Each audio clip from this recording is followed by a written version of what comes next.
तो कहानी शुरू होती है एक बंदे से जो बैग लेकर सुस्ताते हुए जा रहा है।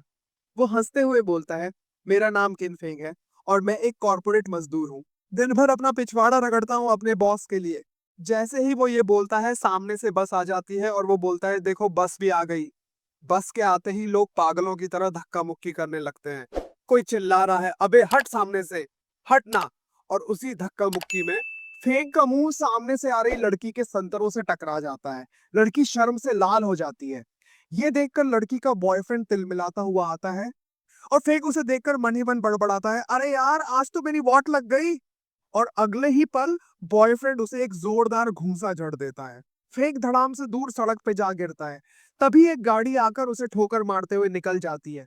खून से लथपथ पड़ा फेंक सोचता है, लगता है मैं इस दुनिया का पहला आदमी हूंगा जो संतरों की वजह से मारा जाएगा। अब सीन कट होता है और हम दो बच्चों को देखते हैं।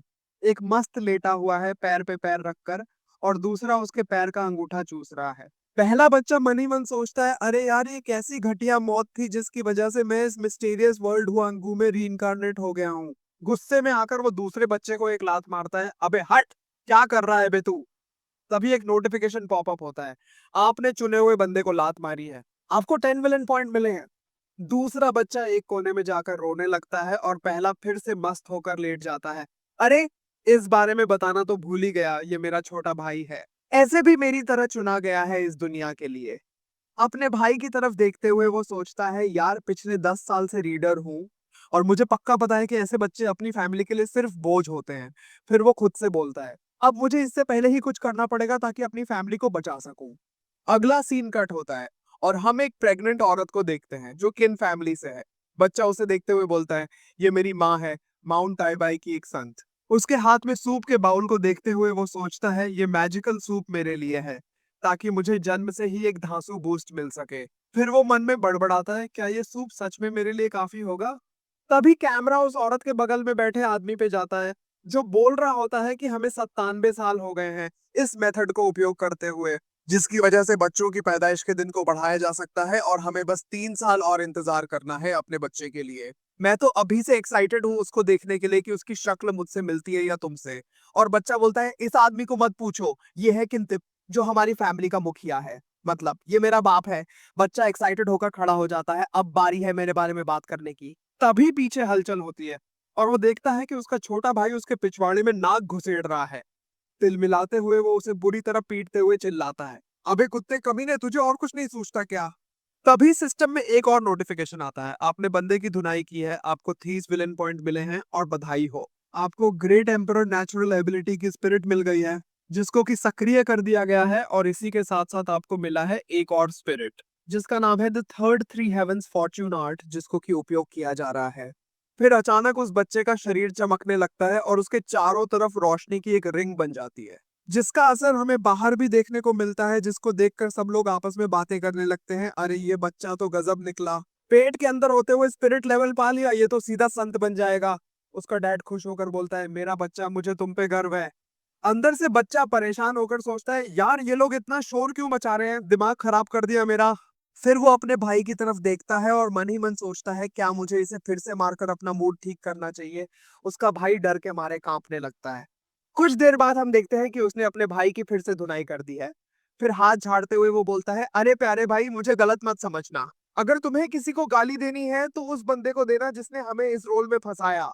तभी सिस्टम में एक और नोटिफिकेशन आता है, आपने फिर से बंदे की धुनाई की है, आपको 10 और विलेन पॉइंट मिले हैं। बच्चा शैतानी हंसी हंसते हुए बोलता है, ये सिस्टम तो मजेदार है। 3 साल बाद का सीन दिखता है। बच्चा जोश में चिल्लाता है, आखिरकार 3 साल बीत गए, अब हमारा समय आ गया है दुनिया में आने का। उसके बाद हम देखते हैं कि उसकी माँ बिस्तर पे लेटी होती है, दर्द में कराहते हुए बच्चे को जन्म देने की कोशिश कर रही है। उसके पास खड़ी एक नौकरानी उसे दिलासा देते हुए बोलती है, माय लेडी, हिम्मत रखिए, आप ये कर सकती हैं, थोड़ा और जोर लगाइए। बाहर उसके डैड बेचैनी से इधर उधर टहल रहे होते हैं, माथे से पसीना बह रहा है और वे बड़बड़ा रहे हैं, क्या हो रहा है अंदर, सब ठीक तो है ना। तभी अंदर से बच्चे के रोने की आवाज आती है। डैड की सांस रुक जाती है और फिर वे अचानक खुशी से उछल पड़ते हैं, आखिरकार मेरा बेटा फेंक पैदा हो गया, मेरा बेटा आ गया। उनकी खुशी का ठिकाना नहीं रहता। नौकरानी बाहर आती है बच्चे को गोद में लेकर और बोलती है माय लॉर्ड ये लीजिए आपका बेटा। डैड बच्चे को गोद में लेते हैं, चेहरे पे गर्व की चमक। लेकिन तभी हमें बच्चे फेंक के मन की आवाज सुनाई देती है, छी, ये आदमी कितना बदसूरत है। ऊपर वाले ने इसकी शक्ल ऐसी क्यों बनाई, भगवान करे मेरी शक्ल इससे बिल्कुल न मिलती हो। इतने में डैड फेंक को प्यार से गोद में लेते हैं, लेकिन जैसे ही डैड उसे उठाते हैं, फेंक एक जोरदार लात उनके मुंह पे मारता है और चिल्लाता है, मैं तेरी गोद में नहीं रहना चाहता, मुझे उस खूबसूरत औरत की गोद में वापस दे दो। ये सब देखकर डैड हैरान रह जाते हैं। लेकिन वही सिस्टम शो होता है, फादर सन रिलेशनशिप डिटेक्ट किया गया है, आपको 2 विलन पॉइंट मिले हैं। फिर मन ही मन सोचता है क्या सिर्फ 2 पॉइंट्स, ये तो बहुत कम है। तभी सिस्टम में एक और मैसेज आता है, विलन पॉइंट्स आपके टास्क की कठिनाई पे निर्भर करते हैं, जितना ताकतवर टारगेट उतने ज्यादा पॉइंट्स। ये सुनते ही फेक अपने डैड को दोबारा मारने लगता है, बेकार डैड। वो मन ही मन बड़बड़ाता है और डैड दर्द से चीखते हैं, अय्या यार, मेरा बेटा तो बहुत ज्यादा एनर्जेटिक है। सिस्टम फिर से शो करता है आपको 2 और विलन पॉइंट मिले हैं। ये देखकर डैड खुशी खुशी कहते हैं, बहुत अच्छे, मेरा बेटा तो पक्का ग्रेट एम्परर बनेगा। वे इस पूरे घटनाक्रम को बड़ी शान से देख रहे होते हैं, मानो ये सब सामान्य हो। तभी हम देखते हैं कि उसकी माँ अभी भी बेड पे लेटी हुई है, थकी और परेशान। बगल में खड़ी दाई बोलती है, माय लेडी, आपके पेट में अभी एक और बच्चा है, लगता है ये ट्विंस हैं। ये सुनते ही माँ आश्चर्य से बोलती है, क्या ट्विंस? दाई दूसरा बच्चा निकालने की कोशिश करती है, लेकिन माँ चिंतित होकर पूछती है, क्या सब ठीक है? और दाई गंभीरता से जवाब देती है, दूसरा बच्चा अभी बाहर नहीं आना चाहता। यह सुनकर फेंग, जो अभी भी अपने डैड की पिटाई कर रहा होता है, अचानक रुकता है और मन ही मन बड़बड़ाता है, क्या मतलब कि वो बाहर नहीं आना चाहता। फिर गुस्से में बोलता है, क्या बकवास है, ये कैसी अजीब सी दुनिया है, एक बच्चा अभी और दूसरा बाद में, वाह क्या गजब सिस्टम है। फिर अपने अभी तक ना आए छोटे भाई पे गुस्सा करते हुए बड़बड़ाता है, अबे हरामी बाहर आना, अगर तू बाहर नहीं आया तो मैं अपने विलन पॉइंट्स कैसे कमाऊंगा। उसी समय वो खूबसूरत लड़की बच्चे को अपने गोद में लेती है और बोलती है, माय लॉर्ड आइए आपको कुछ पिला दूं, थोड़ा दूध पी लीजिए बड़े यंग मास्टर। फिर गुस्से में हाथ पैर मारता है, नहीं मुझे कुछ नहीं पीना है, छोड़ो, और फिर से अपने छोटे भाई को कोसते हुए चिल्लाता है, अबे जल्दी बाहर आ हरामी। तभी अचानक फेंग का हाथ गलती से उस लड़की के संतरों से टच हो जाता है और सिस्टम में शो होता है, cushion on off love complete, आपको 50 विलन पॉइंट मिले हैं।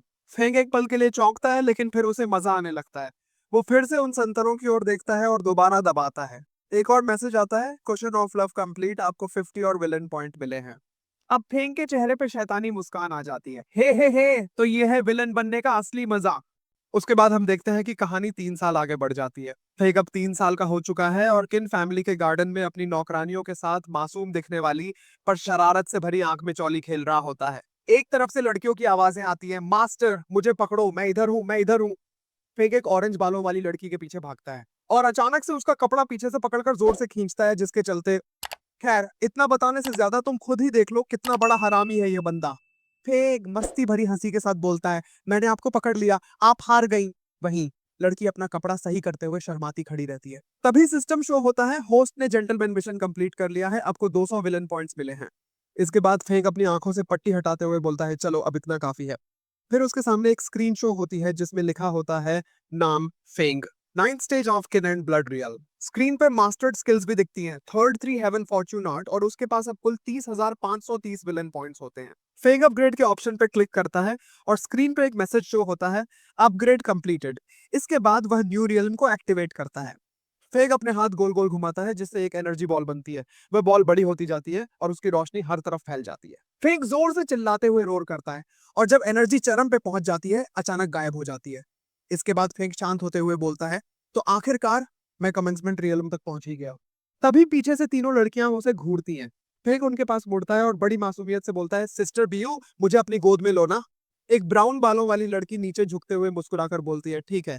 जैसे ही वह झुकती है, फेग अचानक उसे किस कर लेता है। सिस्टम शो होता है, आपने किस ऑफ लव कंप्लीट कर लिया है, आपको 50 विलन पॉइंट्स मिले हैं। वह लड़की थोड़ा शर्माते हुए बोलती है, यंग मास्टर, आप ऐसे ही किसी को किस नहीं कर सकते। पीछे खड़ी दूसरी लड़की हंसते हुए बोलती है, अभी तो यंग मास्टर सिर्फ 3 साल के हैं, उन्हें इन चीजों के बारे में क्या पता। तभी फेंक उसी लड़की को पकड़कर जिद भरी आवाज में बोलता है, मुझे सिस्टर बीयू पसंद है, मुझे सिर्फ उन्हीं के साथ सोना है। लड़की उसकी मासूमियत पर हंसते हुए जवाब देती है, ठीक है, अगर यंग मास्टर की यही इच्छा है तो। तभी सीन बदलता है और हमें सिया डायनेस्टी के एम्परर का दरबार दिखाया जाता है। उसके बगल में एक खूबसूरत औरत बैठी होती है जो चुलबुली अंदाज में बोलती है, माय लॉर्ड, क्या आप सच में सिर्फ मुझसे ही प्यार करते हैं? एम्परर हंसते हुए जवाब देता है, ऑफ कोर्स मेरी प्यारी लॉलीपॉप। तभी आसमान में अचानक बिजली कड़कने लगती है। एम्परर घबरा जाता है और उस औरत को दूर धक्का मारते हुए चौंक कर बोलता है, कौन है? ये तो लग रहा है किसी ने नई स्किल को अडॉप्ट किया है। इसके बाद वो अपना स्पिरिचुअल कॉन्शियसनेस फैलाता है ताकि पता लगा सके कि ये किसने किया है। कुछ ही देर में उसे आभास होता है और वो गुस्से में बड़बड़ाता है, अच्छा तो ये वो है किन फैमिली का गिफ्टेड सन। गुस्से में उसकी मुट्ठी भिंच जाती है और वो जलते हुए बोलता है, इसने तो सिर्फ 3 साल की उम्र में ही कमेंसमेंट रियल्म को अचीव कर लिया है। उसके बाद हमें किन फैमिली का वीमेन बाथरूम दिखाया जाता है जहां एक लड़की बाथटब में आराम बोलती है, आह कितनी आरामदायक है। फेंक पास में छुपा हुआ उन्हें नहाते हुए देख रहा होता है। तभी स्क्रीन पे सिस्टम शो होता है, जेंटलमैन मिशन कंप्लीट, आपको 100 विलन पॉइंट्स मिले हैं। फेंक अपने आप से बड़बड़ाते हुए बोलता है, मुझे गलत मत समझना, अगर ये सिस्टम मिशन के लिए नहीं होता तो मेरे जैसा शरीफ लड़का कभी भी लड़कियों को इस तरह नहाते हुए नहीं देखता। तभी स्क्रीन पे एक और सिस्टम मैसेज आता है, सिस्टम का मजाक उड़ाने और गंदा काम करने के बावजूद खुद को अच्छा बताने के लिए आपको 200 विलन पॉइंट्स और मिलते हैं। ये देखकर फ्रैंक गुस्से से बोलता है, क्या तुम्हें मैं इतना गंदा लगता हूँ? तभी स्क्रीन पे एक और मैसेज आता है, लड़कियों के साथ नहाने पर 500 विलन पॉइंट्स मिलेंगे। इतना सुनते ही फ्रैंक मुस्कुराते हुए तुरंत वहां से गायब हो जाता है और बोलता है, चलो ठीक है, देखते हैं क्या कर सकते हैं। फ्रैंक उन लड़कियों में से एक के पास जाकर एक कीड़ा दिखाता है। जैसे ही वो लड़की कीड़े को देखती है, वो जोर से चिल्लाते हुए बिना कपड़ों के पानी में कूद पड़ती है। भाई देख रहे हो ना कितना हरामी है ये बंदा। और तभी स्क्रीन पे सिस्टम शो होता है, जेंटलमैन मिशन कंप्लीट, आपको 200 विलन पॉइंट्स मिले। इसके बाद फिर एक दूसरी लड़की से बोलता है, सिस्टर जुयू, क्या मैं आपके साथ नहा सकता हूँ? लड़की मुस्कुराते हुए जवाब देती है, क्या मास्टर, आप भी? तभी तीसरी लड़की हंसते हुए बोलती है, क्यों नहीं मास्टर, आइए, मैं आपको आपके कपड़े उतारने में मदद करती हूँ। और दूसरी लड़कियों से बोलती है, मास्टर तो अभी सिर्फ 3 साल के हैं, इन्हें इन सब चीजों के बारे में क्या पता होगा। तभी फेंक अपने हाथ उस लड़की के संतरों की तरफ ले जाते हुए अपने मन में सोचता है, हाँ हाँ, इस 3 साल के लड़के को क्या क्या पता है, तुम्हें कहाँ पता। और स्क्रीन पे फिर से सिस्टम शो होता है, जेंटलमैन मिशन कंप्लीट, आपको 500 विलन पॉइंट्स मिले हैं। तभी सीन कट होता है और रात का सीन दिखाया जाता है। फेंक अपने कमरे में सिस्टम शॉप देख रहा होता है और बड़बड़ाता है, चलो देखते हैं मेरा छोटा भाई कब पैदा होगा। वो सिस्टम में एक नई स्किल पे क्लिक करता है और बोलता है, मुझे चाहिए भेड़िए जैसी मजबूत टांगे चाहिए और शीप की तरह ठोस पैर। स्क्रीन पे स्किल एक्टिवेट होते ही वो अपने पैरों की ताकत महसूस करता है और बोलता है, चलो इसे टेस्ट करते हैं। फेंक तेजी से दौड़ना शुरू करता है। उसकी गति इतनी तेज होती है कि पीछे एक नीली रोशनी की लकीर छोड़ता जाता है। थोड़ी दूरी पे जाकर रुकता है और खुश होते हुए बोलता है, ये तो सही है, अगर मैं कभी मुसीबत में पड़ा तो इससे मैं भाग सकता हूँ। और जोर जोर से हंसने लगता है। इसके बाद हमें 3 दिन बाद का सीन दिखाया जाता है जहां फेंग एक पेड़ की टहनी पर लेटा होता है। आसमान में बिजली चमकती है, जिसे देखकर फेंग खुशी से चिल्लाता है, अरे ये तो हेवेंस का साइन है, लगता है मेरा हरामजादा भाई पैदा होने वाला है। फेंग अपने सुपरनैचुरल विजन का इस्तेमाल करके देखता है कि एक बड़ा एनर्जी बॉल उसकी तरफ आ रहा है। वो तुरंत अपने फास्ट रनर स्किल को एक्टिवेट करता है और पेड़ से नीचे कूदता है। एनर्जी बॉल सीधे पेड़ से टकराती है। फेंग देखता है कि उसके डैड, एक बूढ़ा आदमी और जिया डायनेस्टी का एम्परर अपने 2 साथियों के साथ हवा में उड़ रहे होते हैं। फेंग सोचता है, क्या ये लोग मेरे लिए आए हैं? तभी बूढ़ा आदमी बोलता है, ओल्ड लोच, क्या तुम फाइट शुरू करने के लिए तैयार हो? तभी एम्परर फेंग की तरफ बढ़ता है, उसकी ओर हाथ बढ़ाते हुए बोलता है, तो यही है किन फैमिली का बड़ा बेटा। लेकिन जैसे ही एम्परर फेंग को छूने की कोशिश करता है, फेंग अपनी क्विक स्किल एक्टिवेट करके वहां से गायब हो जाता है और बूढ़े आदमी के पीछे आ खड़ा होता है। ये देखकर एम्परर चौंक जाता है और बड़बड़ाता है, क्या इतनी तेज? मन ही मन सोचता है, ये बच्चा सिर्फ 3 साल का है और उसने अभी ही कमेंसमेंट स्टेज पार कर ली है, साथ ही साथ इसने मोमेंट टेक्निक भी मास्टर कर ली है। तभी बूढ़ा आदमी विनम्रता से बोलता है, हम माफी चाहते हैं, ये बच्चा थोड़ा शर्मिला है। एम्परर अंदर से गुस्से में लेकिन बाहर से मुस्कुराते हुए बोलता है, कोई बात नहीं, कोई बात नहीं। तभी फेंग पीछे से बोलता है, क्या आप एक एम्परर हैं? एम्परर जवाब देता है, हाँ मैं एम्परर हूँ। फेंग मक्खन लगाते हुए बोलता है, मैंने हमेशा सुना है कि आप बुद्धिमान, नोबल, निस्वार्थ और खतरों के सामने निडर हैं, और आज आपको सामने से देखकर यकीन हो गया कि वो सब सही है। लेकिन एक महान और नोबल मैजेस्टी होने के नाते आप गेस्ट बनकर किसी के घर खाली हाथ तो नहीं आए होंगे, है ना? ये सुनकर एम्परर थोड़ी देर के लिए घबरा जाता है। फेंग ताना मारते हुए बोलता है, अब आप ये मत कहिए कि ग्रेट जिया के एक महान एम्परर होकर भी आप खाली हाथ आ गए हैं। ये सुनकर फेंग के डैड और बूढ़ा आदमी अपने मुंह पर हाथ रखकर अंदर ही अंदर हंसने लगते हैं। एम्परर और अधिक असहज महसूस करने लगता है। तभी एम्परर अपने कपड़ों में हाथ डालते हुए बोलता है, ऐसा कैसे हो सकता है? और एक छोटा बॉक्स निकालकर दिखाता है। जैसे ही वो बॉक्स खोलता है, उसमें से 9 अलग अलग तलवारें हवा में तैरने लगती हैं। एम्परर बताता है, ये तलवारें महान योद्धाओं द्वारा हजारों सालों से इस्तेमाल की जा रही हैं। प्रत्येक तलवार की अपनी अलग खासियत है और ये रेयर दिव्य हथियार मानी जाती है। इन तलवारों को मिलाकर हम हुआंगू वर्ल्ड के टॉप 10 डिवाइन वेपन्स बनाते हैं। फेक उत्सुकता से ये सब देख रहा होता है। एम्परर बॉक्स बंद करते हुए पूछता है, तो कैसा लगा? अपने मन में सोचता है, इन तलवारों को इकट्ठा करने में मैंने बहुत पैसा और कई लोगों की जानें गंवाई हैं।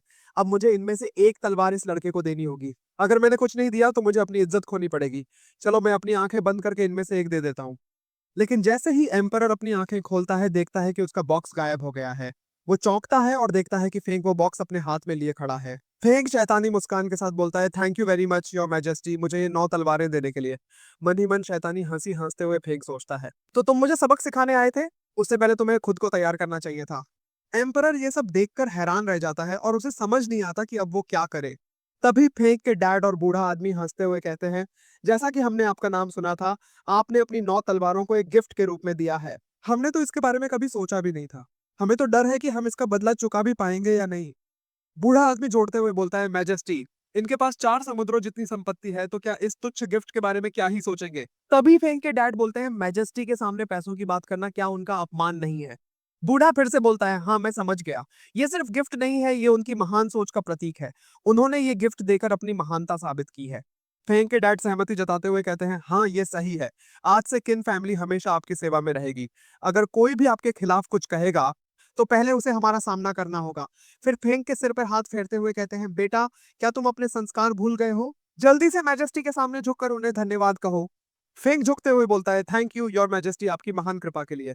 तभी सिस्टम पॉपअप होता है जिसमें लिखा होता है, कांग्रेचुलेशंस होस्ट, आपने अभी एक मैजिकल आइटम बड़ी चतुराई से चुराया है। आपको 1000 विलन पॉइंट्स मिलते हैं। ये सुनकर एम्परर मन ही मन गुस्से से सोचता है, ये पूरी फैमिली पागल है। फेंक शैतानी मुस्कान के साथ बोलता है, योर मैजेस्टी, क्या आपने जियानफू के उस नियम के बारे में सुना है जिसमें बड़े हमेशा छोटे बच्चों को एक गिफ्ट देते हैं? बूढ़ा आदमी तुरंत सहमति में बोलता है, हाँ ये ठीक कह रहा है। फेंग के डैड थोड़ी देर सोचते हुए कहते हैं, हाँ मैंने भी इसके बारे में सुना है। एम्परर माथे पर हाथ रखते हुए बड़बड़ाता है, अगर मुझे पता होता कि ऐसा कुछ होने वाला है तो मैं अपनी रखैल के साथ मजे कर रहा होता, ना कि इस हरामी से जिसे अपनी इमेज की कोई परवाह नहीं है बेइज्जती करवाता। फेंग ताना मारते हुए बोलता है, ओह माय गॉड, क्या देश का सबसे स्ट्रांग लीडर और जिया डायनेस्टी का एम्परर एक छोटे बच्चे को गिफ्ट नहीं दे सकता? एम्परर शांत होते हुए बोलता है, ऐसा कैसे हो सकता है? और अपने कपड़ों से एक गारा की पोटली निकालकर दिखाता है, ये लो। फिंग पोटली देखकर खुश होते हुए बोलता है, वाओ गारा की पोटली। अगर आपने नारुतो देखा है तो आपको पता होगा कि गारा की पोटली क्या है। फेंग अपने मन में सोचता है, ये कोई अटैक या डिफेंस टाइप का वेपन नहीं है, बल्कि इससे मेरी स्पीड, कल्टीवेशन बेस और एनर्जी रीजनरेट होती है। ये बूढ़ा आदमी तो सच में अच्छा है। वो खुशी से झुकते हुए बोलता है, thank you your majesty. Emperor बाहर से मुस्कुराते हुए लेकिन अंदर से गुस्से में बोलता है, ठीक है कोई बात नहीं। फेंग मन ही मन सोचता है, अब मुझे क्या करना चाहिए। ये देखकर एम्परर घबराते हुए बोलता है, अब ये हरामी पता नहीं क्या करने वाला है। फेंग मासूमियत से बोलता है, योर मैजेस्टी, मेरा एक छोटा भाई भी है। एम्परर तुरंत उसकी बात काटते हुए बोलता है, मुझे एक जरूरी काम याद आ गया है, मुझे अभी जाना है। इतना कहकर वो तुरंत उड़कर वहां से चला जाता है और उसके दोनों साथी भी उसके पीछे पीछे उड़ जाते हैं। फेंग के डैड, बूढ़ा आदमी और फेंग तीनों उन्हें जाते हुए देख रहे होते हैं। फिर हम देखते हैं कि फेंग के डैड फेंग से बोलते हैं, बेटा तुम अभी बहुत छोटे हो, लाओ ये स्वॉर्ड्स मुझे दे दो। और फिर वो बॉक्स लेकर जाते हैं। तभी फेंग रोते हुए बोलता है, आपने मुझे कहा था कि आप मुझसे सबसे ज्यादा प्यार करते हैं, लेकिन आप फिर भी मेरा खजाना मुझसे छीन रहे हैं। तभी फेंग के डैड मुंह बनाते हुए बोलते हैं, क्या मैंने ऐसा कुछ कहा था? फिर हम देखते हैं कि बूढ़ा आदमी फेंग के डैड के मुंह पर लात मारकर बॉक्स छीन लेता है और बोलता है, तू किसी काम का नहीं, हरामी, तेरी हिम्मत कैसे हुई अपने ही बेटे का खजाना छीनने की? फिर वो बूढ़ा आदमी फेंक के सिर पर हाथ फेरते हुए उसे चुप कराते हुए बोलता है, रो मत बेटा, ये लो तुम्हारा बॉक्स। तुम्हारे दादाजी ने ये बॉक्स तुम्हारे पापा से छीनकर तुम्हें दिया है। फेंक मासूमियत से बॉक्स लेता है और बोलता है, हम। फिर शैतानी मुस्कान के साथ अपने मन में सोचता है, हे वो आंसू तो नकली थे। तभी आसमान में जोर से बिजली कड़कती है और फेंक बोलता है, लगता है अब वो समय आ गया है। उसके बाद हम एक गोल्डन एनर्जी को पैलेस के अंदर जाते हुए देखते हैं। फिर हम देखते हैं कि डैड माथे पर हाथ रखते हुए बोलते हैं, हे भगवान, जीवे तो अभी तक बच्चे को जन्म दे रही होगी। और जल्दी से बोलते हुए भागते हैं। यहाँ पे जो कुछ हुआ उसके चलते तो मैं उसके बारे में भूल ही गया था। फिर फेंक शैतानी हंसी हंसते हुए बोलता है, तो मेरे बेवकूफ भाई, आखिरकार तुम आ ही गए। मैं पिछले 3 साल से तुम्हारा इंतजार कर रहा था। फिर हम देखते हैं कि डैड अपने छोटे भाई को गोद में लिए खड़े होते हैं और पीछे से फेंक ब्लैक ऑरा से लिपटा हुआ आता है। उस ऑरा को देखकर उसके छोटे भाई का तो डर के मारे पिछवाड़ा ही फट जाता है। तभी फेंक और भी शैतानी हंसी हंसते हुए अपने छोटे भाई की तरफ बढ़ रहा होता है। आते ही फेंक मासूमियत से बोलता है, डैड। उसकी आवाज सुनकर उसका भाई डर के मारे अपनी आंखें बंद कर लेता है। फिर डैड बोलते हैं, देखो बेटा, कौन आया है, देखो देखो। लेकिन उसका छोटा भाई डर के मारे उसकी तरफ देखता ही नहीं है और अपने डैड के कपड़ों को जोर से पकड़ लेता है। तभी फेंक बोलता है, डैड मेरा छोटा भाई रो क्यों नहीं रहा है, क्या इसके साथ कुछ हुआ है? फिर वो अपने छोटे भाई के पिछवाड़े पर जोर से खींचकर थप्पड़ मारता है। थप्पड़ पड़ते ही उसका छोटा भाई जोर-जोर से रोने लगता है। तभी उसके डैड बोलते हैं, "तुम ऐसे अपने छोटे भाई को कैसे मार सकते हो?" फिर बड़ी मासूमियत से बोलता है, "डैड, मुझे लगा कि मेरे छोटे भाई को कुछ हो गया है, इसलिए मैंने ऐसा किया।" और अंदर ही अंदर एक शैतानी हंसी के साथ खुश हो रहा होता है। तभी एक सिस्टम पॉपअप होता है जिस पे लिखा होता है, "आपने हेवन के चुने हुए बंदे के पिछवाड़े पर मारा है, आपको मिलते हैं 100 विलन पॉइंट्स।" फिर एक और स्क्रीन पॉपअप होती है जिस पे लिखा होता है, "होस्ट ने हेवन द्वारा चुने हुए बंदे को रोने पर मजबूर कर दिया है। इसकी वजह से आपको मिलते हैं 30,000 विलन पॉइंट्स।" फिर एक और स्क्रीन पॉपअप होती है जिस पे लिखा होता है, "होस्ट ने हेवन द्वारा चुने हुए बंदे की अपॉर्चुनिटी को डिस्ट्रॉय कर दिया है, जिसकी वजह से आपको मिलता है एक लकी ड्रॉ।" उसके बाद हम फेन को अपने रूम में बैठे हुए देखते हैं। उसकी आंखें गहरी सोच में डूबे होती हैं। वो सिस्टम को ध्यान से ऑब्जर्व करता है और बड़बड़ाते हुए बोलता है, "जब से मैंने कमेंसमेंट रियल्म को अचीव किया है, तब से मेरी कल्टीवेशन स्पीड फिर से स्लो हो गई है।" फिर हम सिस्टम देखते हैं जिसमें फेंक की सारी डिटेल्स होती हैं और सबसे नीचे लिखा होता है क्लिक टू ड्रॉ। वो इस ऑप्शन पे क्लिक करते हुए बोलता है, "खैर, जब तक मेरा छोटा भाई मेरे पास है, तब तक मुझे विलन पॉइंट्स की चिंता करने की कोई जरूरत नहीं है।" फिर हम देखते हैं कि उसके सामने एक बड़ा सा व्हील ड्रॉ आता है और धीरे धीरे घूमने लगता है। फेक उसे देखता है और उत्सुकता से बोलता है, "चलो देखते हैं मुझे क्या नया मिलता है।"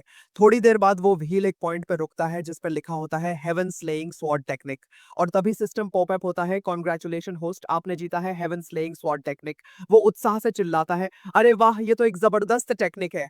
और फिर बोलता है, "मुझे जल्द ही इसकी प्रैक्टिस कर लेनी चाहिए।" फिर वो सिस्टम से बोलता है, "सिस्टम, मैं 1 महीने के लिए अपने कॉम्प्रिहेंशन ऑरा को एक्सचेंज करना चाहता हूँ।" असल में उसकी जो स्किल है द 33 हेवंस फॉर्चून आर्ट, उसकी वजह से वो किसी भी स्किल को अपने अंदर बदल सकता है। तभी एक पॉपअप स्क्रीन दिखाई देती है जिस पे लिखा होता है, "इस एक्सचेंज के लिए आपके 30,000 विलन पॉइंट्स यूज किए जाते हैं।" फिर हम 1 महीने बाद का सीन देखते हैं जहां फेंक का दादा आता है और खुश होकर बोलता है, "अरे मेरे बच्चे, देखो, तुमसे मिलने तुम्हारे दादाजी आए हैं।" ये देखकर फेंक प्यार से बोलता है, "दादाजी।" फिर दादाजी मुस्कुराते हुए बोलते हैं, "मैंने सुना है कि तुम स्वॉर्ड्समैनशिप की प्रैक्टिस कर रहे हो, तो मैं तुम्हें गाइडेंस देने के लिए आ गया हूँ।" फेंक बिना रुके बोलता है, "क्या गाइडेंस? मुझे उसकी जरूरत नहीं है। इससे अच्छा तो ये होगा कि आप मुझे मेरे छोटे भाई को दे दो, ताकि मैं उसके पिछवाड़े पर थप्पड़ मार सकूं।" तभी दादाजी गंभीर होते हुए बोलते हैं, "देखो बेटा, जो लोग ऐसी प्रैक्टिस करते हैं उन्हें कभी अहंकार नहीं करना चाहिए।" फिर वो अपनी पावर एक्टिवेट करते हैं और कुछ पत्तों को हवा में उड़ा देते हैं जो एक पॉइंट की तरफ शूट होते हैं। इससे सामने पड़ा पत्थर टुकड़े टुकड़े हो जाता है। ये देखकर फेंक हक्का बक्का रह जाता है। दादाजी मुस्कुराते हुए बोलते हैं, "देखो, ये हेवन लेवल मार्शल आर्ट का पहला स्टेज है जिसे बोलते हैं swirl of the falling leaves." फिर दादाजी गंभीर रूप से बोलते हैं, "मैंने इसकी प्रैक्टिस कई सालों तक बिना किसी अहंकार और बिना किसी जल्दबाजी के की है। जब मैं जियांगू में आया, तब मेरे चर्चे पूरी दुनिया में मशहूर हो गए।" जियांगू एक मार्शल आर्ट सोसाइटी है। तभी फेक भी अपनी पावर एक्टिवेट करता है, कुछ पत्तों को हवा में उड़ाता है और एक पॉइंट की तरफ शूट करता है। वो पत्ते जाकर पत्थर से टकरा जाते हैं, लेकिन कुछ भी नहीं होता। ये देखकर फेंक थोड़ा हताश होते हुए बोलता है, "लगता है इस ट्रिक को करने के लिए मुझे सालों तक हार्ड वर्क करना पड़ेगा।" फिर हम देखते हैं कि 5 साल के बाद का सीन आता है जहां फेंग अब 8 साल का हो चुका है और वो एक हॉट वाटर टब में बैठा होता है। गर्मी के मारे उसके सिर से पसीना बहने लगता है और धीरे-धीरे गर्मी इतनी बढ़ जाती है कि वो जोर से चिल्लाता है। तभी एक जबरदस्त ऊर्जा का विस्फोट होता है और बिल्कुल तेज धमाका होता है। धमाके से उसकी बिल्डिंग की छत टूटकर उड़ जाती है। ये देखकर उसके डैड और दादाजी दोनों चौंक कर बोलते हैं, "क्या छत टूट गई?" फिर दादाजी हैरान होते हुए बोलते हैं, "एक ने केवल 5 साल की उम्र में कमेंसमेंट रियल्म के 5वें लेवल को अचीव कर लिया और दूसरे ने 8 साल की उम्र में ही ट्रांसेंशन रियल्म को अचीव कर लिया। इन दोनों ने तो हुआंगू के सारे रिकॉर्ड्स तोड़कर रख दिए हैं। मुझे तो नहीं लगता कि ये दोनों भाई नॉर्मल हैं।" फिर फेक हंसते हुए नंगा होकर अपने डैड के पास आता है और बोलता है, "तो बताइए मेरा भाई कहाँ है?" तभी डैड अपनी आंखें बंद करके चिढ़ते हुए बोलते हैं, "ये लड़का भी ना।" और पीछे से दादाजी सोचते हैं, "हर साल ये बिल्डिंग बनवाते हैं और हर साल ये बच्चे इसे तबाह कर देते हैं। इसके डैड के लिए ये कोई आसान काम नहीं होता होगा।" फिर फेक मुंह बिचकाते हुए वहां से जाता हुआ बोलता है, "खैर छोड़ो, मैं उसे खुद ही ढूंढ लूंगा।" तभी एक सिस्टम पॉपअप आता है जिस पे लिखा होता है, "कॉन्ग्रेचुलेशंस होस्ट, आपने ट्रांसेंशन रियल्म को ब्रेक किया है। अब आपको एक एपिक लेवल मिशन दिया जाता है जिसमें आपको अपने छोटे भाई की रीढ़ की हड्डी निकालनी है। इसके बदले आपको मिलेगा अनअराइवल्ड आइजर।" ये देखकर तो फेंक को खून की खांसी होने लगती है और गुस्से से सिस्टम से बोलता है, "अरे क्या तुम पागल हो गए हो? तुम्हारा दिमाग खराब हो गया है?" तभी एक और स्क्रीन पॉपअप होती है जिस पे लिखा होता है, "सुप्रीम बोन को तोड़कर दोबारा लगाया जा सकता है जिससे वो फिर से नया हो जाएगा।" ये देखकर फिंग सोचता है, "क्या हड्डी को तोड़कर वापस लगा सकते हैं और वो फिर से नया हो जाएगा?" फिर वो अंदर ही अंदर सोचता है, "मुझे ऐसा क्यों लगता है कि ये कुछ ज्यादा ही हो जाएगा?" फिर वो जाते जाते सोचता है, "खैर छोड़ो, इसके बारे में मैं फिर कभी सोचूंगा।" तभी डैड और दादाजी आपस में बोलते हैं, पता नहीं इसको अचानक क्या हो गया है, ये ऐसी हरकतें क्यों कर रहा है। तभी हम देखते हैं कि एक पेड़ की टहनी पर एक बच्चा सो रहा होता है। असल में ये वही उसका छोटा भाई है जिसका नाम है हाओ। फिर फेग उसे देख लेता है और शैतानी हंसी के साथ मन ही मन बोलता है, तो तुम मुझे आखिरकार मिल ही गए। तभी फेग तुरंत उसके पास पहुंच जाता है और सोचता है, शुरुआत में तो मैं बस एक प्लेबॉय बनना चाहता था, अपनी मस्त लग्जरी लाइफ एंजॉय करना चाहता था। फिर अपना हाथ हवा में उठाकर बोलता है, लेकिन यह सब तुम्हारी वजह से हुआ है। मैं इतना मेहनत करता हूँ सिर्फ अपनी रक्षा करने के लिए, ताकि तुम मुझे अपने हाथों से मारकर नर्क में न भेज दो। और फेंग हाओ के पिछवाड़े पर जोर से थप्पड़ मारते हुए बोलता है, लगता है यही मेरी किस्मत है। तभी एक सिस्टम पॉपअप आता है जिस पर लिखा होता है, आपने हेवन द्वारा चुने हुए बंदे के पिछवाड़े पर हिट किया है, इसके बदले आपको 100 विलन पॉइंट्स मिलते हैं। फिर थोड़ी देर बाद दोनों भाई अपने सामने बैठे होते हैं। तभी हाओ बड़े ही मासूमियत से बोलता है, बड़े भाई चलो ना बाहर चल के कुछ खेलते हैं।